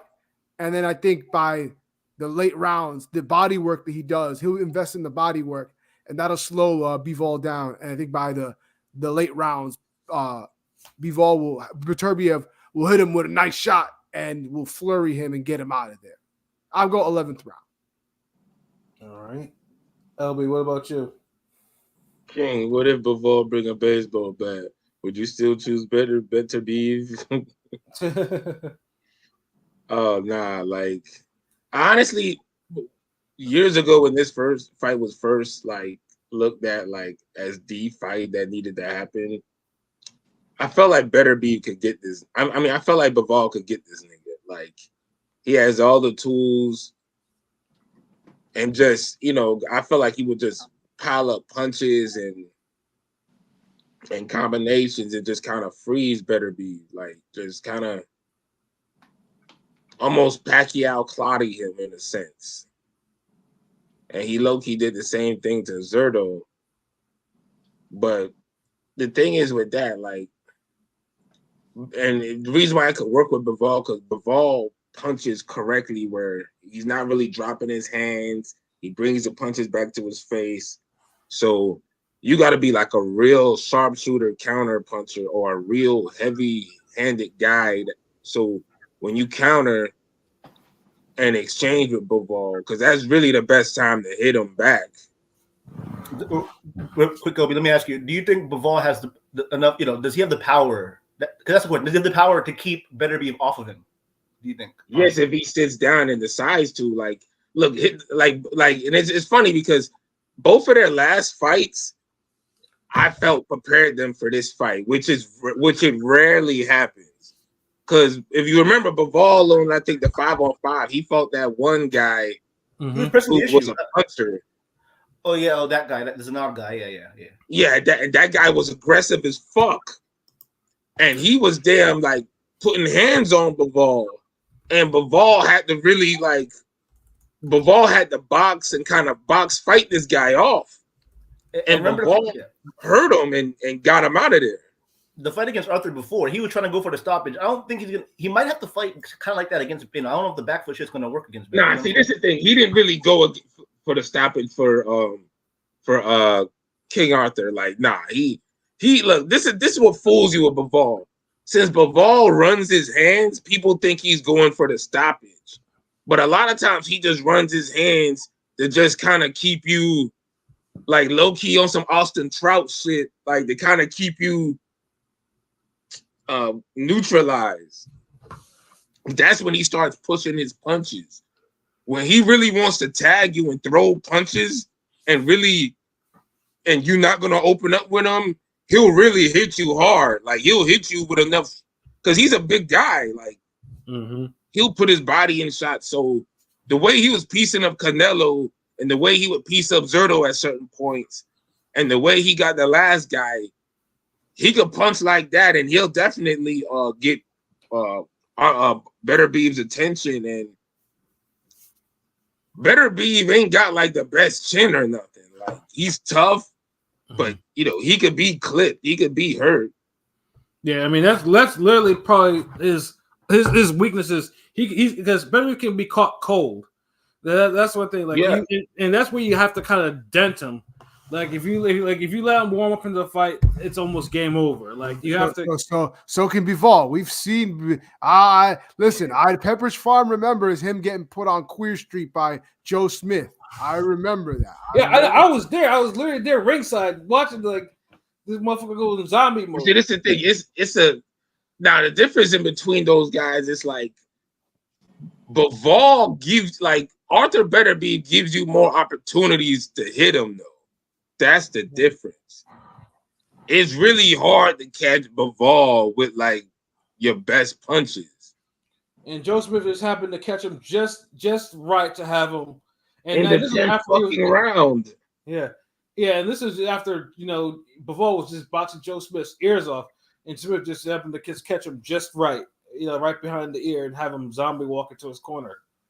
Because he punches so much and he has the footwork to move in and out, and he's a master of finding his range and keeping you out of yours. Like Bivol knows how to really play that game. So it's hard for you to really catch him. You have to really like, unless you're a guy who's gonna just cut off the ring, which Better Beef does, throw all types of punches and don't really care about being super accurate because you got heavy hands and you're destructive, which Better Beef is. Like he has everything that Bivol has is like Better Beef has to counter it naturally. Because if he was to just force Bivol backwards and just club him, he could. I believe he could beat Bivol like that. But if Bivol makes Better Beef have to fight backwards and he's in and out and he just piles up punches and jumps on him when he hurts him, he could very well beat him. But 50-50 fight. Yeah, it's gonna be a long night either way. Yeah. And I think it'll be dramatic and have its damn exciting moments too. Yeah. So over or under 9 rounds. Yeah. I go 12th round KO by Better Beef. Yeah. I think Bivol's tough enough to go. Like this is gonna be some dramatic. Like we had to wait years for this. Like it's gonna be one of those fights that live up to it, but not in the sense of like a fight of the year sense, but the drama and what you expect. Like you're gonna see Better Beef get outboxed and comboed up, but then you're gonna see him land some heavy shots on Bivol that's gonna make him retreat. And I think just Better Beef is just gonna finally like catch him clean, maybe in an exchange or something. Because Bivol has good defense. Like He does. Like you have to be such a heavy puncher or have to throw so much to really chip away at him. Mm-hmm. Like Zerto could have did that and he didn't even try to keep it up for more than 3 rounds. Hell no. It takes a lot of energy to do that too. And honestly, I mean, so you're just describing what happened in the Vosdick fight, And Vosdick was probably the only one that's actually been able to actually outbox. But see, this is the thing. Bivol could do it better than Vosdick because the difference is Bivol has better defense and he has better footwork. Mm-hmm. He'll outmaneuver Better Beef better than Vosdick was able to. Like, and Vosdick, like, and this is the thing. Like, the rounds were still competitive with Better Beef and Vosdick. Like, yeah, they were hella competitive. So it's like I really see this fight like more ebb and flows. Like the times when Better Beef is going to be competitive, when Better Beef is going to be on, he's going to be on, and it ain't going to look competitive. But then there's going to be times with Bivol, he's going to be on, and his moments he's not going to he's not going to look competitive. Like he's going to just be dominant. Like it's going to be like I feel like back and forth. Yeah, but I this time though, I do think Bivol's going to get caught. At least he's probably gonna get knocked down at least a couple of times though. But I do think that Better Beef will probably score like a late rounds knockout. It'll probably be like a 10th round knockout or something like that. Because like I said, Bivol's he's a good fighter or whatever. But yeah, like I said, I don't think he could box or fight perfect against Beterbiev for like 12 rounds. I do Yeah, think. I think. I just checked. Go ahead, Pat. Yeah, no, I mean, I do think he's gonna get caught. But I also think he's gonna set his punches more because, like I said, Beterbiev, he is chinny. He can be caught cold and he's chinny. So I mean, I expect those moments though. And his strength He'll be is fighting for his life, nigga. He better sit on them punches. Yeah. Yeah, I do think Bivol can probably tie Beterbiev at times, but I don't think he can do it for the whole fight just to stop Beterbiev from actually coming forward. So they got Beterbiev at plus money. Y'all taking that? yeah, so actually I have it up for FanDuel. For the money line, yeah, Beterbiev is plus 106, Bivol minus 128. So that's actually a good. That might be a good play right there. Hold on, wait. Say that again. My mind blinked out. Say that again. Hard Rock got him at plus 110. Plus 110. You got him at plus 106 for FanDuel, and then minus 125 for. Yeah, Bivol. FanDuel is minus 128. So why? Bivol's the favorite? Yeah, Beterbiev KO is 170 plus 175. Decision Beterbiev is plus 600. It's a close fight. And honestly, I wouldn't be surprised if we see a decision in this fight. Like both guys are capable, like of endurable enough and have defense enough to where like I could see this going. That's why I said a 12th round KO. But I feel like someone has to decide something at the end if they don't want it. A close fight between them. Who do the refs give it to though? Who is the fan favorite? Who is the company favorite? That's a hard, but you know what? It might be Bivol because his punches are more like clear, like because he always throwing 2 and 3 punches at a time. Like his whole thing is wham. It's always he works off the jab. He's steady, consistent. If Bivol wins by decision, it'll be more clear cut than a Beterbiev by decision. If Beterbiev wins by decision, it's because he hurts Bivol like every other round type shit. Where you're like when you're just giving, but you're giving Beterbiev rounds because he's hurting dude. He may get out boxed, but he may get out boxed for like 2 minutes, but then he just lands a 1-2, and then he lands a hook afterwards, and Bivol's like okay, like good examples of this is like Haney, Ryan Garcia. Like Haney would outbox Ryan Garcia, but then Ryan Garcia would just hurt him. Hit him with that PED shot. Yeah, with the loaded lefts. And then it's like the shit would just be like, okay, he got to recover a little bit, take a break. 30 seconds later, okay, he got his feet back. Just like Boacek and Ortiz. Boacek could be putting in work, but then Ortiz would just come back and hurt him. Then he started putting in work, and then they started going back and forth. So Munguia Bazinian.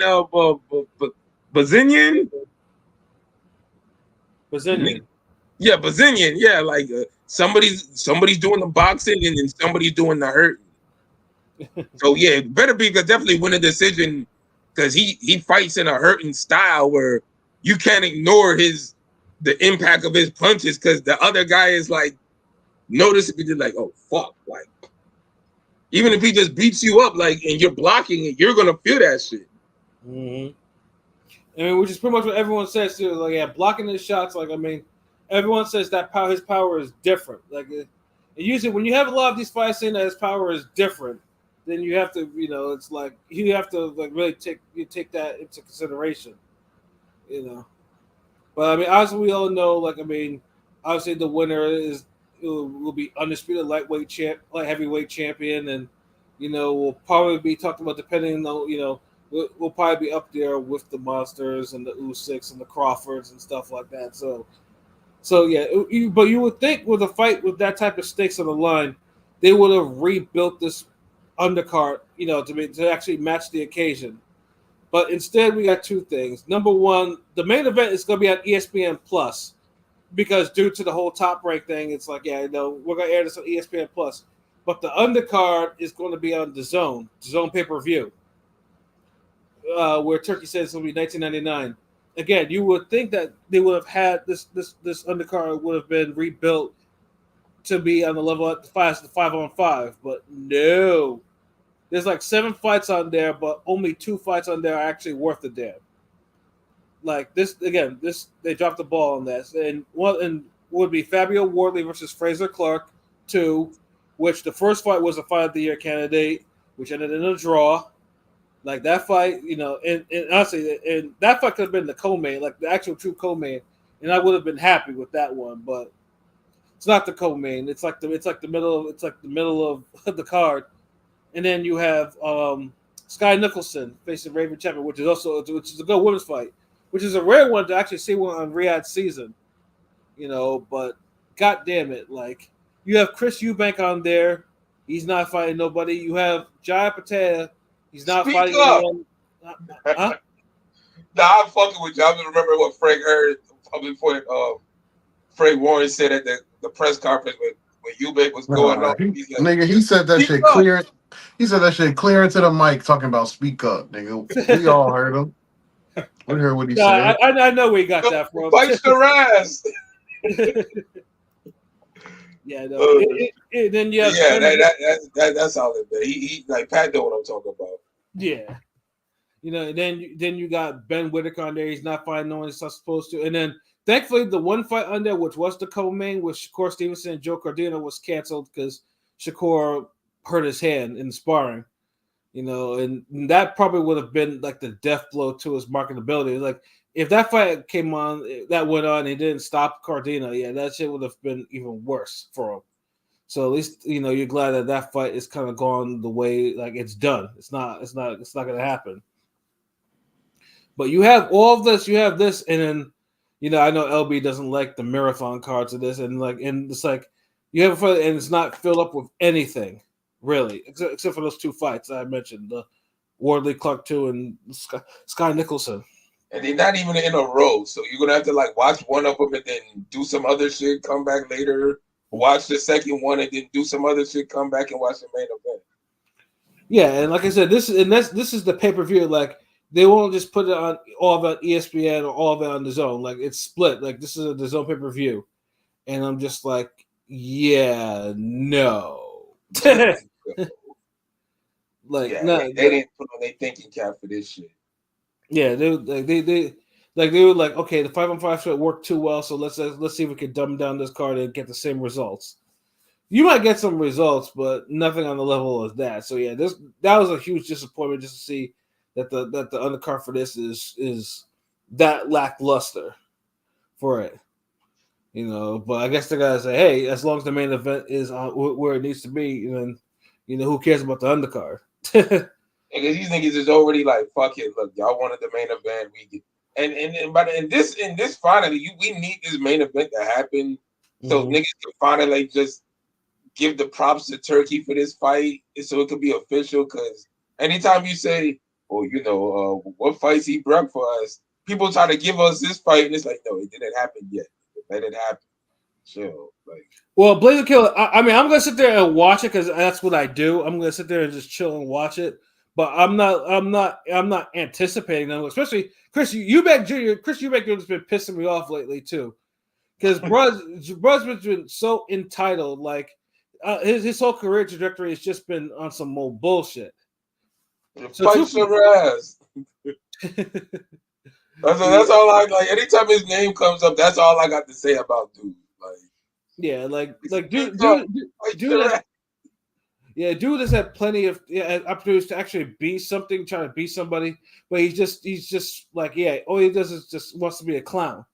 So it's just like, and honestly, if he loses, I'll be cheering too, because yeah, I'm just tired of his bullshit.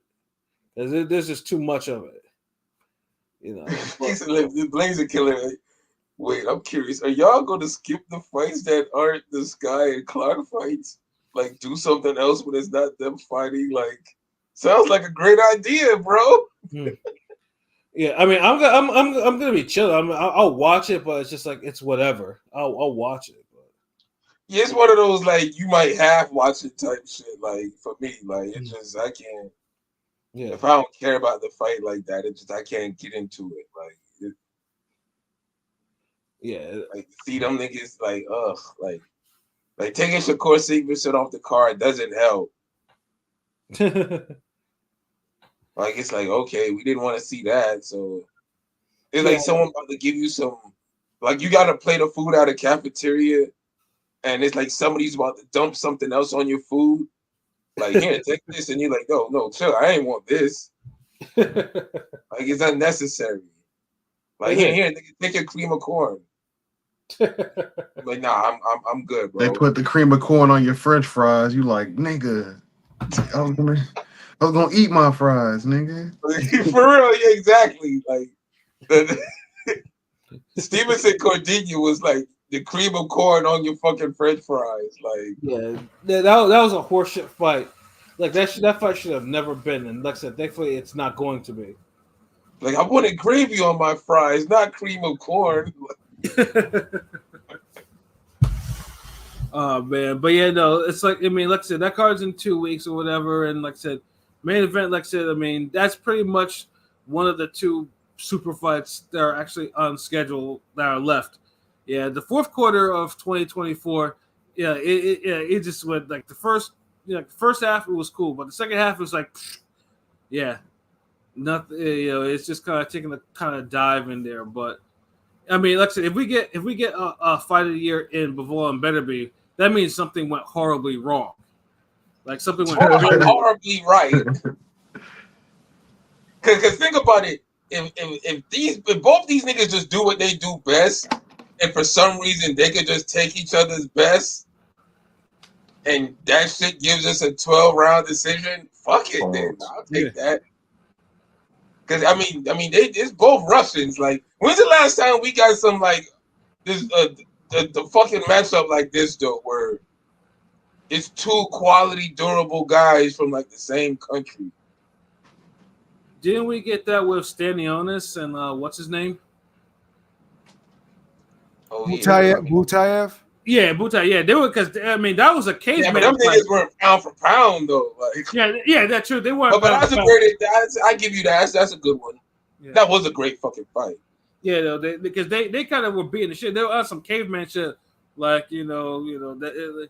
Motherfucker, it could have took place back in the Stone Age, that type of shit. Yeah, them fucking jabs were sounding so fucking loud. Yeah, quality fight. So I mean, and I'm hoping that Beterbiev and Bivol, and more importantly, somebody better tell Beterbiev like, okay, look, you got to cut all that, that extra shit out and just work out normally in the last week or so. What is he doing that's extra? Oh, you've never seen his training videos? No. What, he like run up a mountain type shit? Like, what does he do that's extra? I mean, I think Rocky IV bullshit. Yeah, basically he does the type of condition that LB doesn't like, but I mean, it's what does he do? Like wrestling conditioning, like just running up. He the type like he'll wrestle bears. He'll fucking do knuckle push-ups. That's like UFC conditioning. He'll do some crazy shit with the weights and weird, like some off the wall shit. Weird shit with the weights. He'll forearm exercises. Yeah, although forearm exercises is good. It's quality. I mean, that's really combat training to like the extreme degree, though. Yeah, exactly. When you're in combat sports, you want to work out like that so that you can be durable and be able to outlive anything. I mean, that's the type of shit that I used to do, like the whole but that's Shaolin monk fucking training. Yeah, like ultimate warrior training. Like you can go to war. You're trained for war. That's right. Yeah, but it has a limit on your body, bro. And no, not if you train like that daily, nigga. No. When you get old, nigga, you ain't supposed to be 40 training like that, nigga. Nigga, there's some 70-year-olds that look crazy. Pause. Yeah, no. Yeah, but the ones who do that type of training, they the ones who got the calcified knuckles and they be having arthritis. They can't feel shit. Like yeah, Rome. Like you just have to watch a video of him training. Like there's several of them out on YouTube. Like because he does lifts that even like I'm like god damn. Like he does it with form that like the slightest thing that goes wrong, he can fuck his whole shit up. Like that's the type. And this is the reason why he gets injured because he gets injured doing all this the other shit. So he gets injured while training. That's how intense his training is, type shit. Yeah, dude really goes it's beyond. life or death type training. Like me, like yeah, that training's cool, but I don't lean on it like that. But it depends on your body. Like if you know you're a strong guy, you got good genes, you got strong, good bone density, you can handle that. A nigga like me, I can't handle that shit. I get too injured. I'm too brittle. I can't do that shit. Yeah, and I mean, I used to do that shit too, but I'm starting to pick up all these weird injuries, soft Yeah, muscle because injuries. nigga, you old. See, you paying for that shit now, old motherfucker. Shit, see that. It's just I admit, like, never in my life was my body capable of doing that shit. Like, so Pat get my respect. Like, niggas get my respect to do that shit. I can't do it. Like, I could do all the creative, crazy shit that like Ann Wolf and them be doing, and no, sparring three niggas at a time, and that Aaron Wolf shit. You'll never. Yeah, his weightlifting is very dangerous. What the fuck? No, I told you you. seeing that shit, huh? This thing is like he's jumping, doing curls and shit. Like nigga, you gonna kill yourself. Yeah, like dude, that type of, you training to kill somebody, like you going to fight, Nigga, like gladiator type. This nigga was just jumping with a deadlift. Yeah, like I said, he does a lot of shit in there, like with a lot of heavy weight.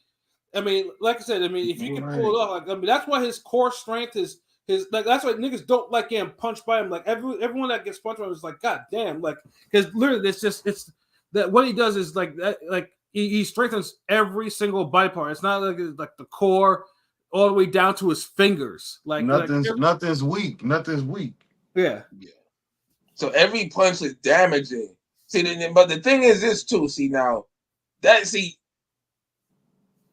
I feel like you could get the same effect if you punch technically and fundamentally correct. Which he does. Of course, which he does, so his punches are greater. But the thing is, he still clubs a lot of his shots. He doesn't punch everything correctly. Mm-hmm. But that's sometimes because he swarms you. Yeah, but yeah, he's definitely one of the hardest. Like he's top 5. Yo, this nigga did the craziest planks I ever seen in my life. Yo, this nigga is nuts. Yo, I might change my pick. I didn't know this nigga trains like this. This nigga's training like Bruce Lee mixed with like, yo, what is he doing? He's fighting the Merc niggas, bro. He ain't trying to fight the go to no decision and outpoint you. Yeah. Like, that's why I keep on saying that better be is a killer that kills killers. Like you know who he reminds me of? King P. What's that? The dude who beat Conor McGregor, the last nigga that wrestled Bears as well. What's his name? Khabib. He reminds me of Khabib. I mean, the training style, like them niggas might be brothers. Yeah, like they all train kind of wild because I know Khabib used to train by swimming against the current and shit like that. Like, come on, like, what are you doing? Like, that's what they do. Like, that type of training prepares you to not lose. It prepares you to not die, nigga. Yeah, war. You nigga can go to war with no weapons and come out unscathed. Dude, let me tell you about the fucking you know what? Fucking watch it. Pull up this fight so you can watch it later. Vasily Jarab versus James Toney, full fight. But during the commentators, during the fight, one of the I think it was Larry Merchant or one of them motherfuckers said that Jarab trainer used to, like them Russian niggas, they used to take a boat, put him go to the middle of the lake and dump him out the boat. And he'd have to swim back to the shore type shit. Mm-hmm. So when you doing shit like that, when you got to do life or death type training, it's like the motherfucker really got to kill you to beat you. Wait, niggas drops him off a boat and says swim to shore? Get the fuck out of Yeah. here. That's an awesome fight too. Yeah, that Russian training is not for the weak though, but that's what I said about. I think you only do that with Russians. Everybody else would be like, "Hey, nigga, fuck you." Like, yeah, that's what I said. Light heavyweight is, like I said, it's still a division full of punchers. Like Bivol being one of the rare ones, he's not. I mean, he can punch, but he's not like an extreme puncher like one fight at light heavyweight will probably fuck your whole shit up for the year, depending on how hard that fight is. You know what I'm saying? And imagine we get 2 Better Be fights in 1 year. Yeah. How often does that fucking happen? Yeah, it rarely happens. And it's only his 21st fight. Still, it's only on fight 21. And he's like 40. Like, Yeah, I don't know. Yeah, like I said, Better Beef is a killer that kills. Is a killer of killers. Like that's the thing. Like Better Beef to me is probably the most dangerous boxer of all divisions. Like he's legitimately very dangerous. So it's like because he's the only guy I would say, in a sense, is more dangerous in a way, only because that monster type, the grim. Wait, you say he's more dangerous than Inoue? Huh? You say he's more dangerous than Inoue? Only in the sense where Better Beef could hit you anywhere and hurt you. Meaning, he's like that Evander Holyfield. He could club you, maul you, get close and just beat up on you, and you'll be broken and beat up the next day. Bruises on your forearms. Like, he hits that hard. And he has that style where, in a way, a beat on you, like with the Butler fight. But it's more so like to open you up so he can knock you out clean. Yeah, it's more like 1,000 cuts to the body for a slow death type shit. But then you know that the katana blade gonna come out though, because it's you're like gonna get tired of the 1,000 cuts. Like it's either take the 1,000 cuts or get sliced in half, nigga. Which one?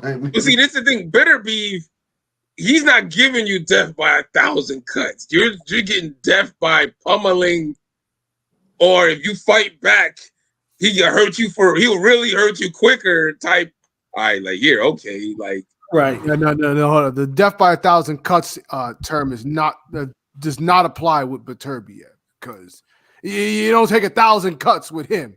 Because even if you like a Paul Butler type of dude, if he was to just block everything that Better Beef does, Better Beef would end up breaking your arms and shoulders because the way he hits you and like in the way he punches and hits you, it's to just break you down. Like it's that type of training makes you break people's bodies down. Regular punches ain't gonna do that. Like. And that's what happened to Vasek. Vasek I think was he winning the fight or was like on the cards or whatever, but he simply took too much punishment, from him. And like I said, I mean, he took the punishment where he was off boxing for 3-4 years. Like, and he don't have to catch you clean. Like in a way, gotta catch you clean to really fuck your shit up. Like if not, he'll just beat you up enough till you're like, all right, let me just get it over and just open up and just let me take the stabbing now. Like Better Beef don't care if you open up. Pause. Yeah, pause. Yeah, let me take the blade to the grill, whatever the fuck you want to say. Let me take the kill shot. Better Beef don't even care. Like Better Beef will just beat the fuck out of you, and it'll be a TKO if he never hits you clean. Facts. That's a whole difference, and that's because he's too busy hitting you in places you didn't even know existed. Like, yeah, because everything hurts. Yeah, you end up getting a bruise in between your knuckles. Like what the? Like did I cause that or did he cause that? Because you're just blocking everything. Like your elbow have a bruise, your tricep will have a bruise. Like that's the whole reason why. Like pretty much every single guy that gets in the ring ended up like totally fucked up. Like it's just like they basically they either get knocked out or they're just kneeling in submission. Pause. Like because they're like, okay, yeah, I can't take any more of this shit. Like it's Better Beef power is different. And like I said, like I said, pretty much Father Time. If he loses, either Father Time or someone with enough, with monster like punching power will probably get him out of there at some point. But yeah, the Father Time's gonna have to hit Better Beef first.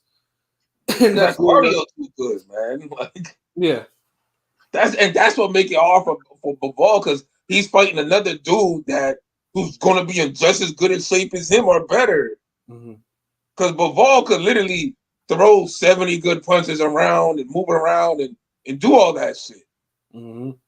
So that's what makes this a good like goddamn, like wow. Yeah, no, I personally cannot wait for that fight. Like because like I said, because it's just like it's like literally the last fight that needs to be wrapped up in terms of undisputed championship. Because they're doing too much. They were like too much them finding different points that they're not supposed to be fighting. So yeah, I'm looking forward to this a lot. Hey, what up, Kane? Son, I call that the Hayahachi Mishima training. Yeah, that's training in the woods, punching trees. Yeah, better be doing all that fucking Tekken training. I ain't got time for all that shit. Nigga. Let me get my boxing equipment. Fuck all that, nigga. Give me a heavy bag.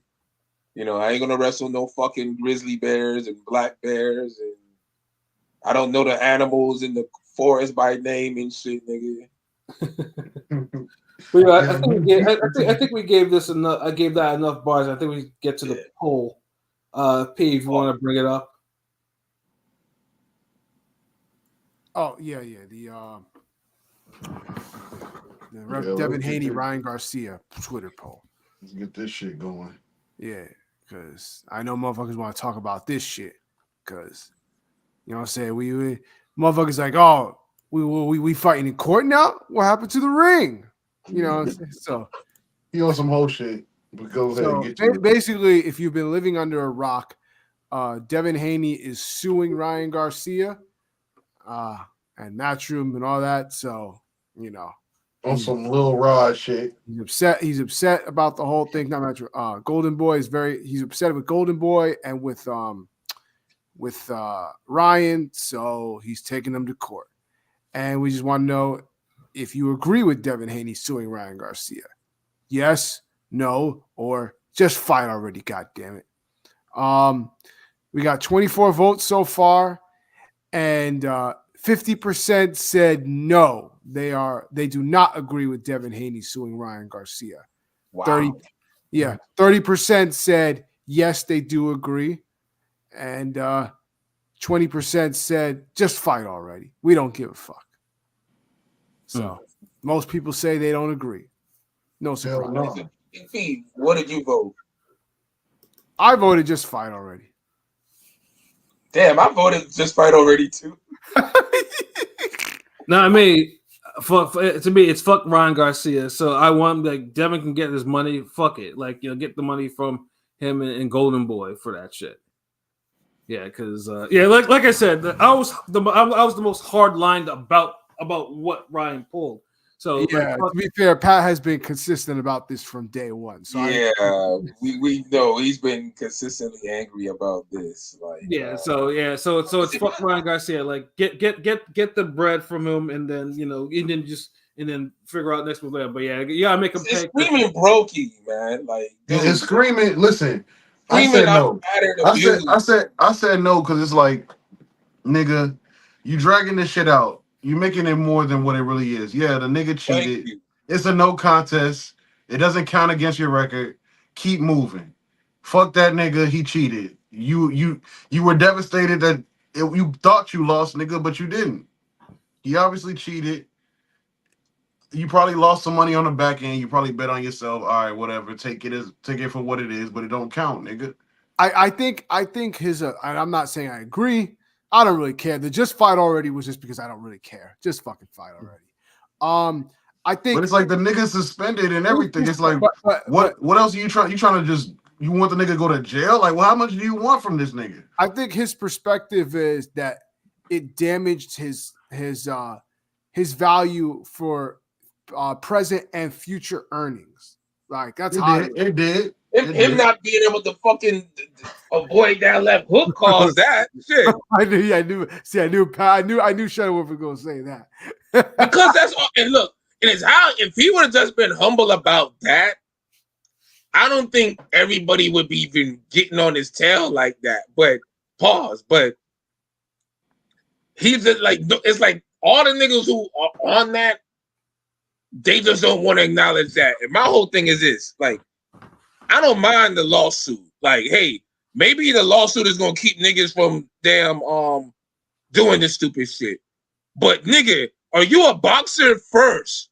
Like, you're dragging it and you're getting to the point where this is gonna be your career statement type shit. Right. Like, This was the make or break. Like this was the yeah, only like this you're was the making this, last chance and he cheated type shit. Like, no, nigga, go get yeah, another like contender and fight him. Like, make another keep big fight. fighting. Right. Like, Make see, another like, big fight. The nigga's suspended. He's gone. He can't fight no more. He cheated. It's a no exactly. contest. You're still undefeated, nigga. Fight again.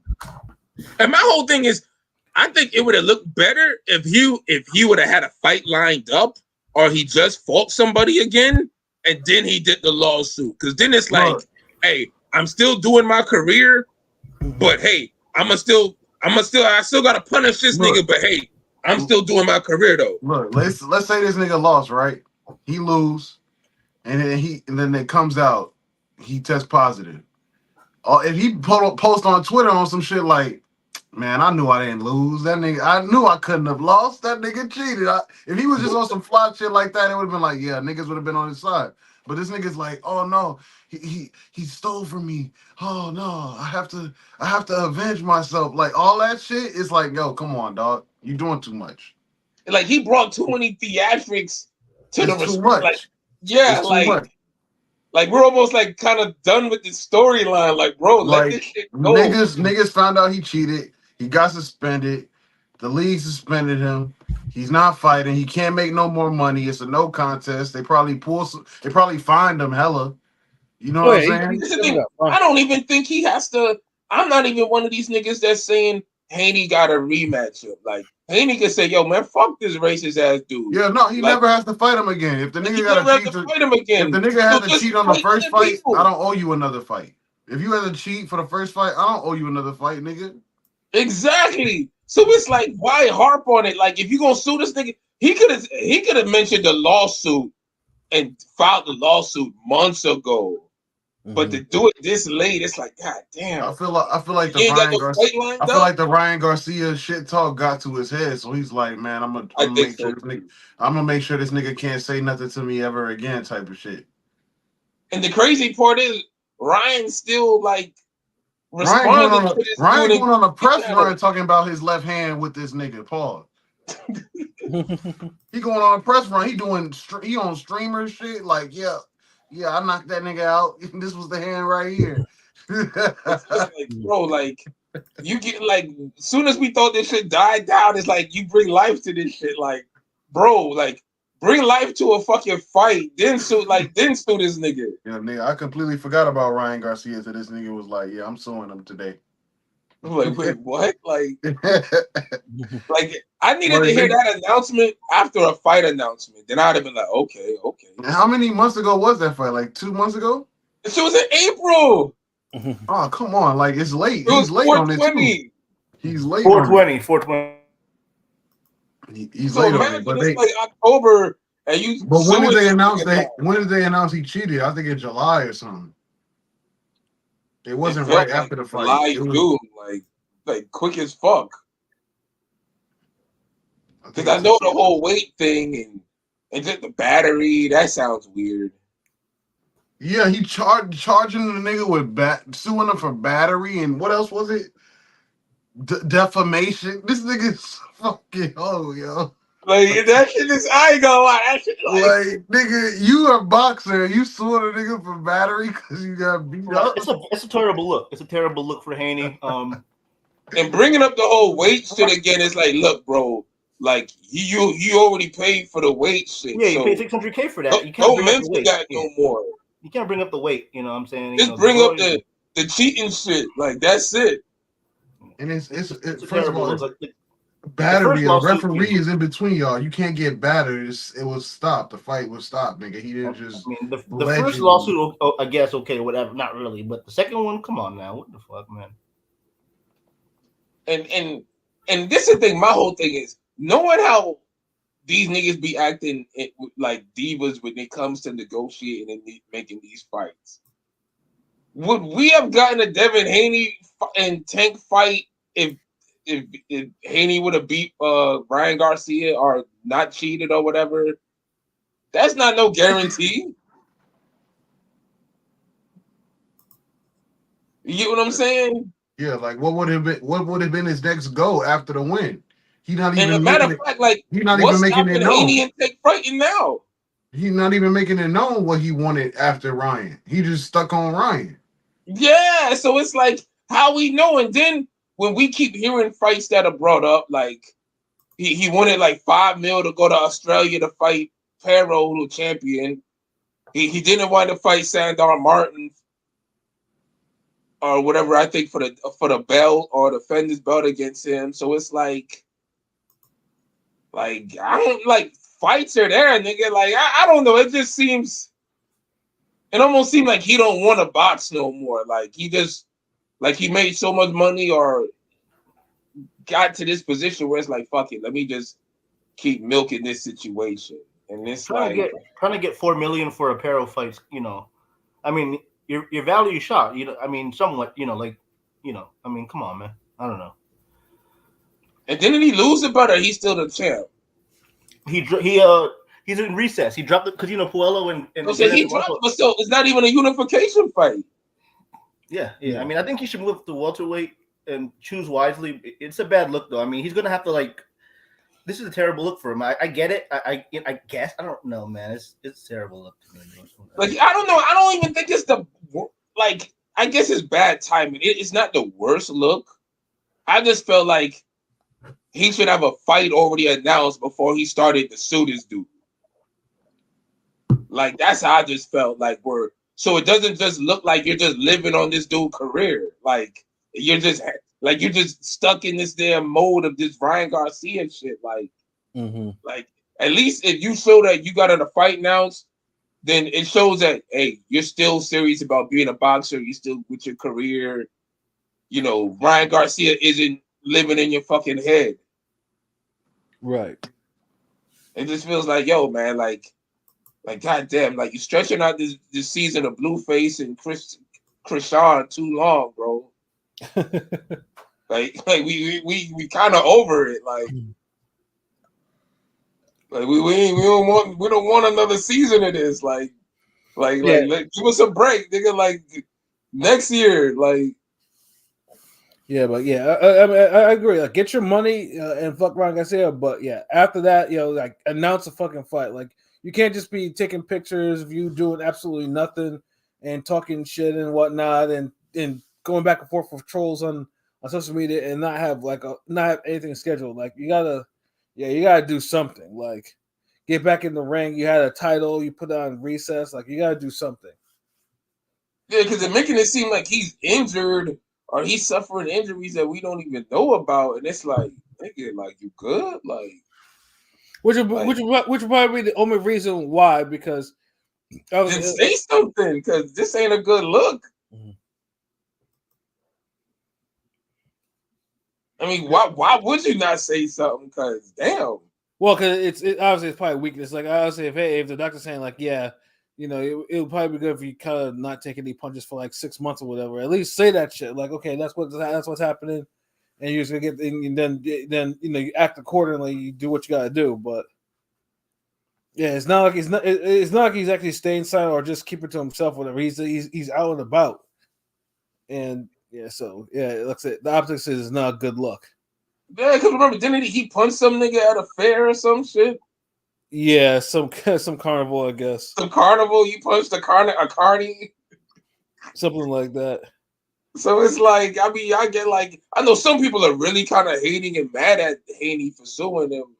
It's just like he don't deserve none of that. Like, yo, chill. But I can get the frustration with fans who's just like, yo, bro, just fight already, nigga. Like stop dragging this shit. Like, it's like you kind of giving Ryan Garcia too much power in this situation.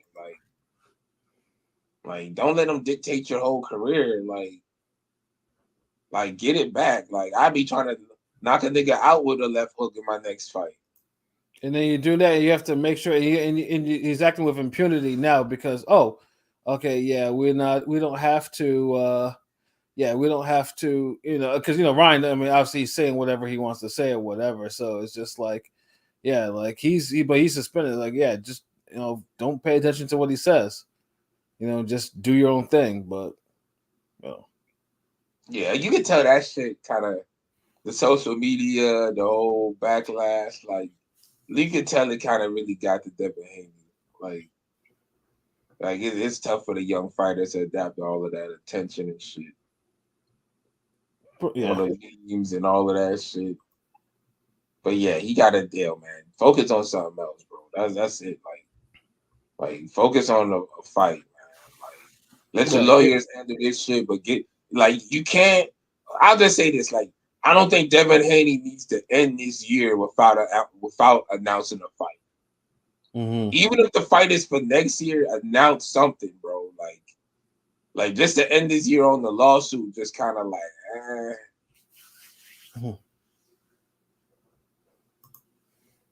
That's some bullshit. Yeah, because it's just like why waste all that time and just like you're not doing anything except getting into more trouble. Yeah, like nigga, get your ass in the ring, motherfucker. But yeah, I ain't got much to say on this. That's it, man. Y'all could wrap this up or say your little football shout outs or whatnot. I mean, the only thing I say is like, my Eagles, they played bad. It was just one of those, they had a bad Them game. niggas was fucking terrible. Shit. Nigga, they you killed didn't your watch parlay, didn't they? Shuttleworth, they killed your parlay, didn't they? I told you don't bet on the fucking Eagles, nigga. I didn't bet on the Eagles, man. I didn't even put that game in the parlay because I was like, I felt like Pat jinxed it because once Pat was saying all that shit after when you was like, hey, yo, man, so Tampa, keep your head up, this is that. And this nigga was like, man, nah, fuck that. Then we're like, yo, chill, why you wilding? Yeah, I wasn't even talking about Tampa. I was Yeah, talking about like the Hurricane. Them niggas deserve the win, nigga. and once that happened, a part of me was like, man, the Bucks might just pull this off just on some like, hey, we need to win for like the city type shit. Like we need to really hold it down. Fuck the Eagles. Like, so I was like, you know what? I'm gonna just stay away from this game. And them niggas had a career day on that defense, yo. It was not the Eagles.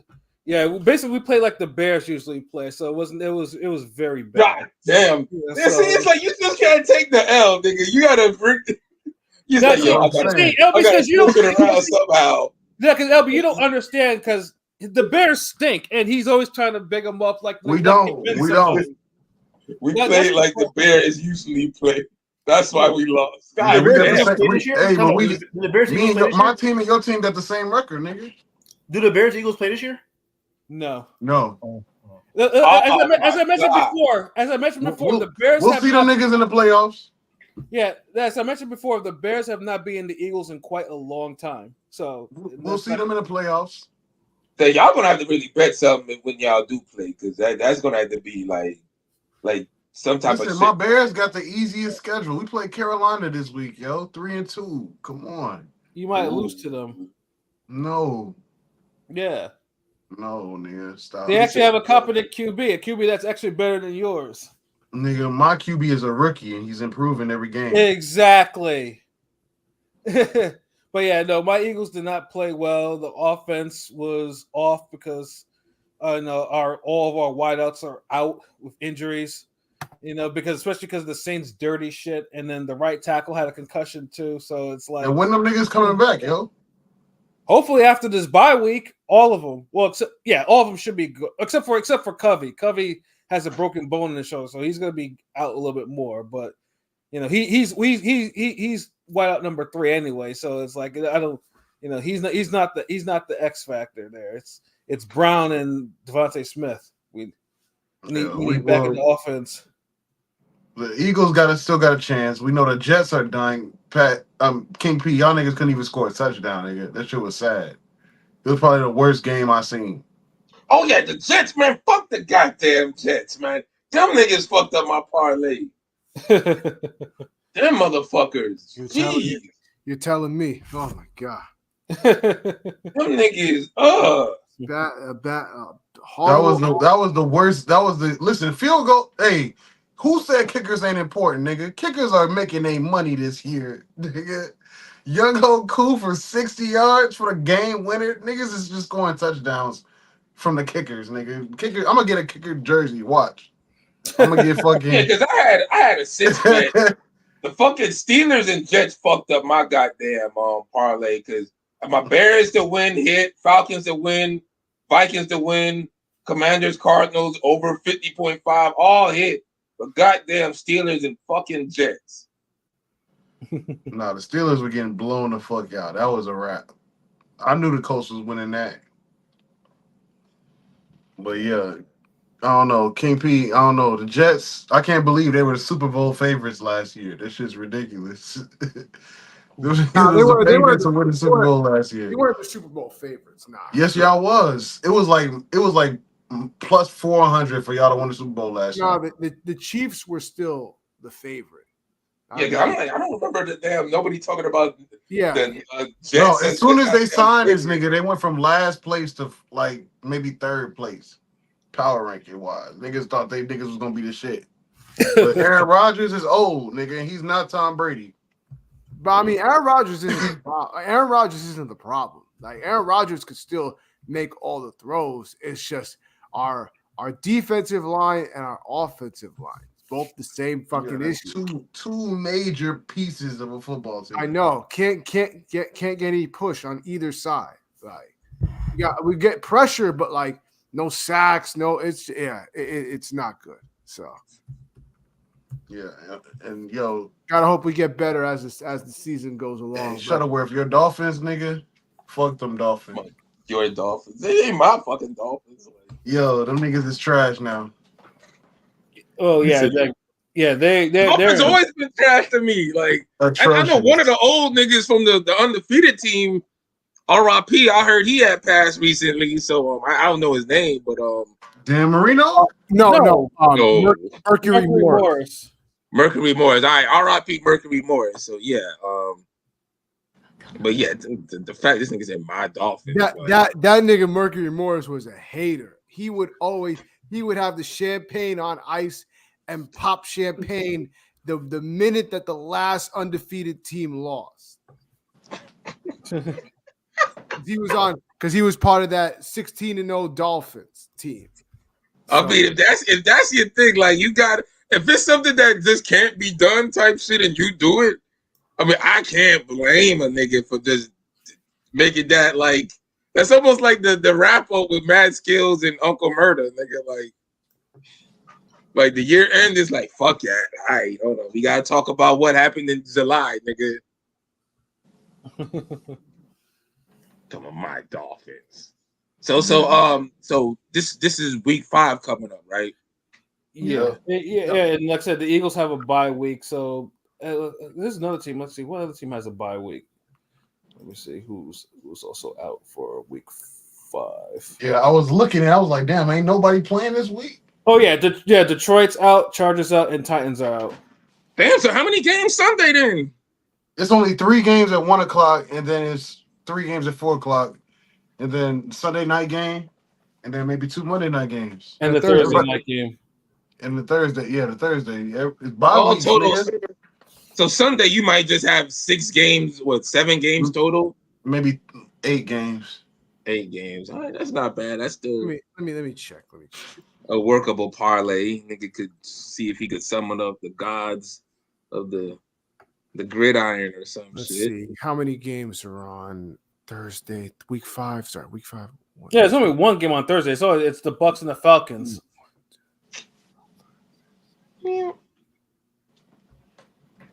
Oh, there's a 9:30 game. Wait, is that? Are they in Europe? It might be a Saturday game. No, it's a Sunday game. 10-6. It's at 9:30 a.m. Is it? Are you guys going to Europe again? We're going to London. Yeah, we're going to London. Oh, okay. I was about to say, it's like, why is it so early? It's like, I got to remember to wake up bright and early for that, or not. Damn, they're making the Vikings. The Vikings are probably the best team in the league right now, which is crazy to say. Tell me about it. And they're going to the UK. That's. I guess the NFL probably didn't expect the Vikings to be good. There's 14 games week 5. So yeah, so that means there's only 4 teams on a bye. So it's not too bad. Oh, okay. Let's see what we got. We got the Bucks and Falcons. Moves. Panthers, Bears, Browns, Commanders. Cowboys, Steelers is the Sunday night game. Oh, geez. And Cowboys underdog, smash that. And Saints, Chiefs are the Monday night game. So I'll do a parlay for Thursday. I'll have it done. I already put one in. $1 get you 216,000. I'll have my money line parlay done, and then we'll see about That must be like a 49 leg parlay, nigga. No, it's only 12. Yeah, I swear one of us is gonna hit the 15 leg parlays one day. One of us. Listen. I'll be off by like. It's gonna be this season, shit. I'll be off by like 2 or 3. Yeah, like week 2, I think I was off by like a couple like that one because I had a mixture of like money lines and over unders and spreads in there. Like that shit was actually hitting. Like it was just a couple of upsets I didn't get, and I was like, God damn it. Yeah, I be starting the damn mix and maxing with different sports just to hit.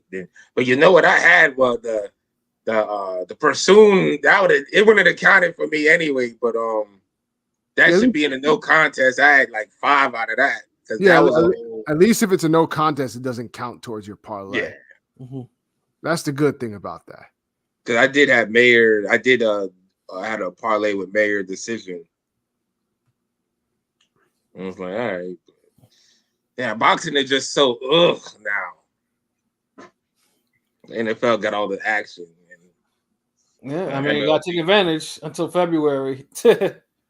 Hopefully, by then, boxing will kind of perk up with the gambling. Yeah. What y'all think about the Knicks getting Cat and trading away Julius Randle, even though that nigga was dropping 40 a night for him? No, that's an upgrade. That's an upgrade for you for real? Yes, that's an upgrade. Randle, and they got rid of DiVincenzo too. That's going to be kind of who they're going to miss a bit. That was their defense. That was their little gunner. Cat is definitely an upgrade over Randle. Let's be completely serious. Randle is be dropping points, but like Randle might have one of the worst basketball IQs in the league. Like Cat is a better player than Randle.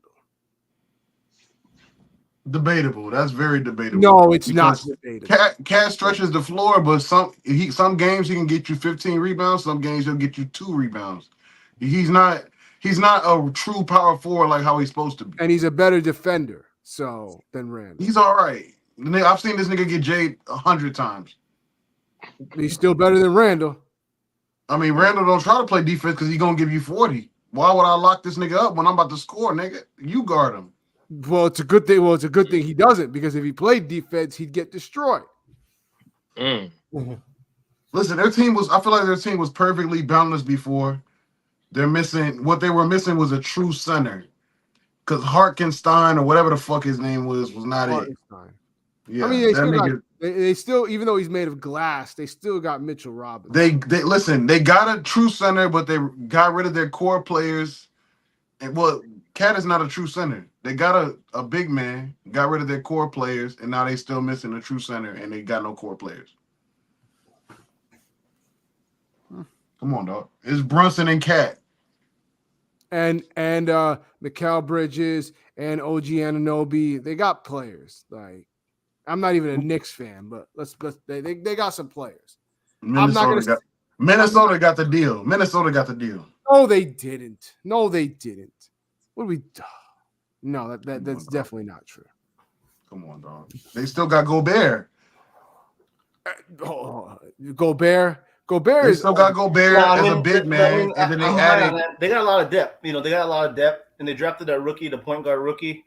It depends. I think Naz Reid. They're gonna miss some scoring. Yeah, they're gonna miss some scoring, but I think with the depth and Naz Reid, they might be able to still be good. For sure. It depends on Anthony Edwards' leap. If Edwards again progresses.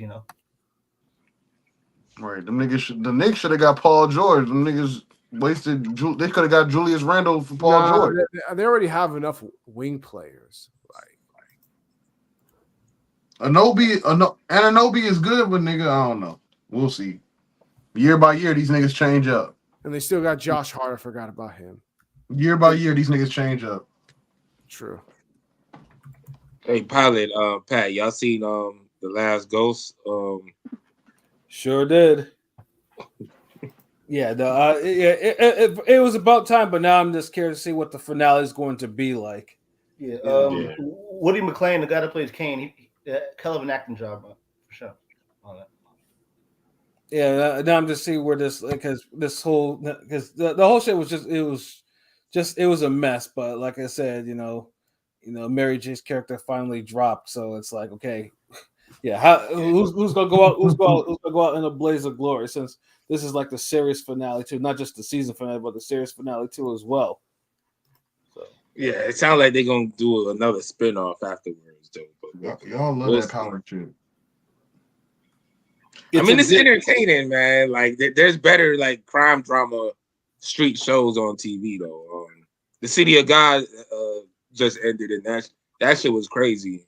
Lil Durk came out. Oh, Lil Durk was on fucking Power. Yeah, so this. What was he doing? Performing? No, it's like he was just like, I guess he was playing like a cousin, like a family member, like he was at a party club. Okay, type of shit. Dope. Like, That's dope. Hanging out. That's dope. Chicago, South Side. Oh man, one nigga looked like A Boogie. I was like, what? Because I think it was like 3 of them. Oh yeah, that's. I was trying to say, who is that? Okay. Now I had the picture. Like, okay, now I know who you're talking about. Yeah, you see what I'm saying, right? Yeah. So it's like, well, yeah, we about to call it a night, man. We having a show next Thursday. Are you still gonna be going, or it depends on what we're doing. Like I said, that we get. No, because I thought you had the vacation shit. That's why, like, I didn't. Yeah, when's the next battle going? Who's the next battle, nigga? Yeah, I gotta work on that.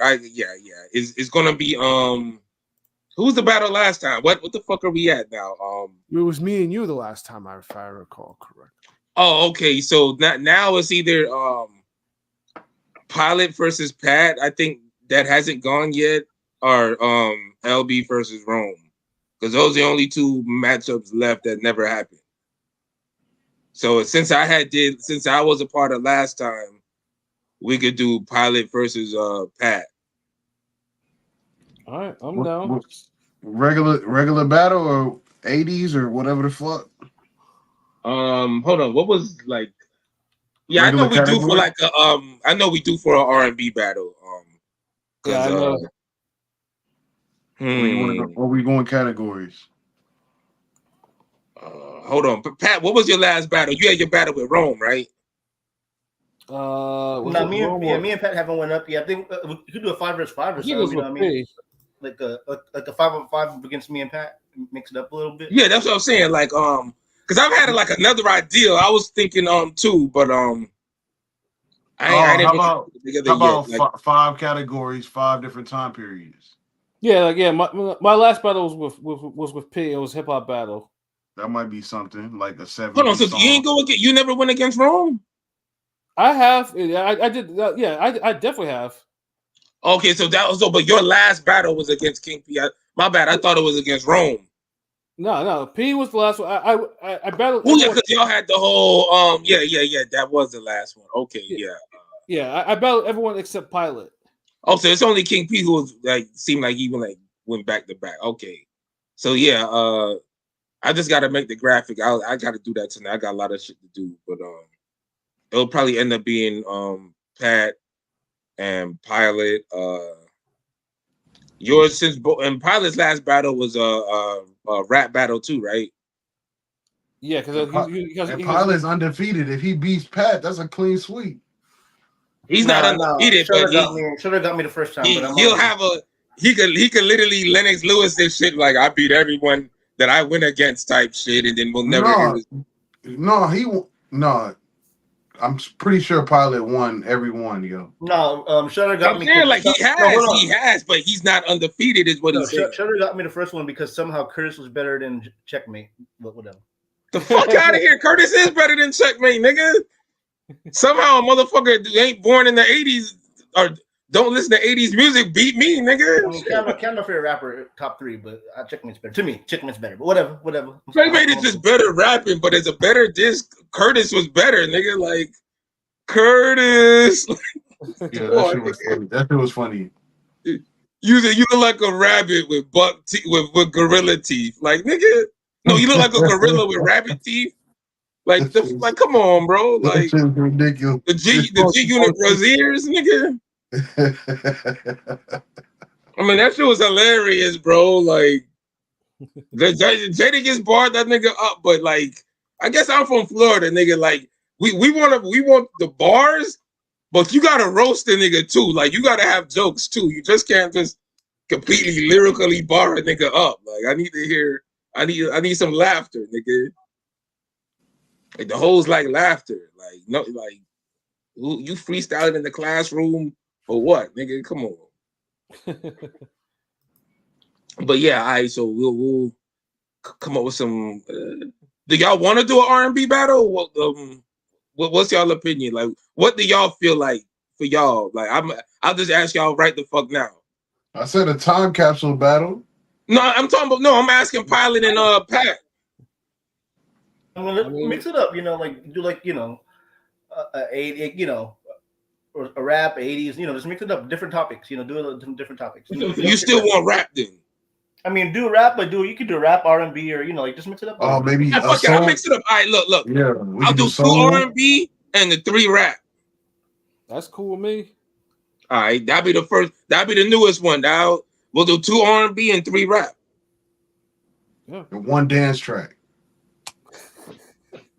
give Pat a chance.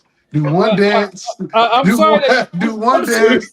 I'm sorry that nigga, the dances in your generation are autism shit. So like, you know, you don't know what dance it is like. So we hit the swag surf, nigga. Swag surf. You said the autism. No, but for real, no. A dance track, 2 rap, 2 R&B.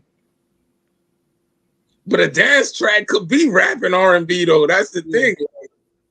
I guess, nigga. I'm talking about pop or some shit like Frankie Beverly and Maze type shit. So hold on, you want like a third? So you want a category that's completely different from rap and R&B? Is that what you're saying? Exactly. I was gonna say soul, but that's kind of like R&B. So maybe something like kind of like R&B. What the fuck is it? Is this Complex Radio or Complex Magazine here? No, soul and R&B is different. Rhythm and blues, nigga. Like, what is rhythm and blues? Soul is different. R&B is different. It's different. All right, give me an example. What's an R&B example? Then give me a soul example, please. All right, R&B, Usher, Confessions. Right. All right, what's soul? Soul would be like, I can't think of a soul track off top, but it's more singing, less production. It's more broken down. It's not R&B. It's not like, I'm not talking like Luther. It's different than that because Luther is R&B too. I can't think of it right now, but I know what I'm talking about. What the fuck is this? Is this like? No, I mean, to me, the soul's like, the Spinners, OJs, like, the 60s, 70s, and y'all just named old R&B. I mean, y'all just named old R&B. Hold on. R&B soul is still R&B. So. But I'm saying that's what I'm saying. Like, I mean, like, hear me out real quick. 60s, 70s was like soul. Then it went to. Just real quick, 80s R&B. In the 90s was full blown R&B. I'm just saying, like, exactly. In the 80s, it's still R&B. It's always been R&B. Look, 60s and 70s R&B is just R&B classics. 80s R&B is just 80s R&B. Like, classic 80s. When I look up soul artists, it says Stevie Wonder, Aretha Franklin, Al Green, Ray Charles, Otis Redding, Smokey, Sam Cooke. These don't sound like R&B songs to me. You know what I'm saying? Roberta Flack, Nina Simone, Tina Turner. These niggas had dance songs, bro. But that's what I'm saying. Soul is different than R&B. That's what I'm saying. I said dance. Like, these niggas, like, they all do the same. I knew what I was saying. Soul is a whole different category. I know. No, because then why can't so does soul still exist? If I search up R&B, none of them niggas will pop up. I'm not gonna see Stevie Wonder if I search up R&B. Okay, so the soul R&B. still exists. R&B artists. I'm about to search it. Hold on. Because you can't just say an example of R&B and you give us Usher, but then an example of soul, you go in the time machine and shit. I'm using Google, and the first nigga, Usher, Mary J. Blige, SZA, Beyonce, Chris Brown, Alicia Keys, Summer Walker, D'Angelo, TLC, Michael Jackson, Mariah Carey, Erykah Badu, Whitney Houston. None of the same niggas. And look, if you would have kept naming, they was going to get to them niggas. They already started saying Whitney Houston. Nigga, stop.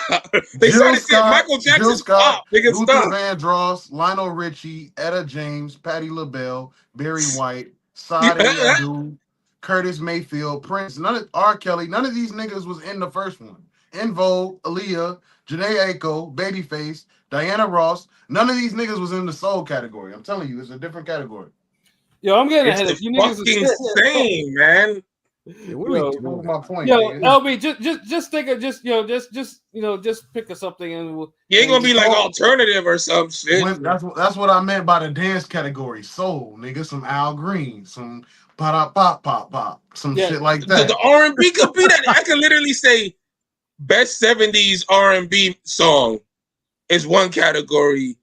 Best 90s R&B song is another category. Then 3 other rap categories or 2 other rap categories, and I'd be like, Okay. one alternative song that's not hip hop or R&B.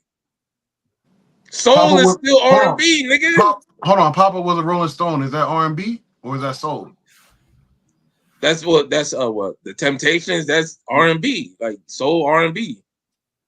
No, see, you R&B saying used to be more soul based as the singing, but it's still the genre. Like, so you mean to tell me Whitney Houston didn't have soul, but then she was R&B? Like, she probably had soul tracks, but she was an R&B artist. wait, what the fuck? Hey, yo, it's getting too late for this, yo. Yeah. It's King P about to This throw is up, King nigga. P I'm levels making of perfect. I'm semantic making matter. perfect sense. I'm making perfect Not sense. really, because okay, give me a current example of soul. You can't give me that because they're making soul as like it's some classic shit.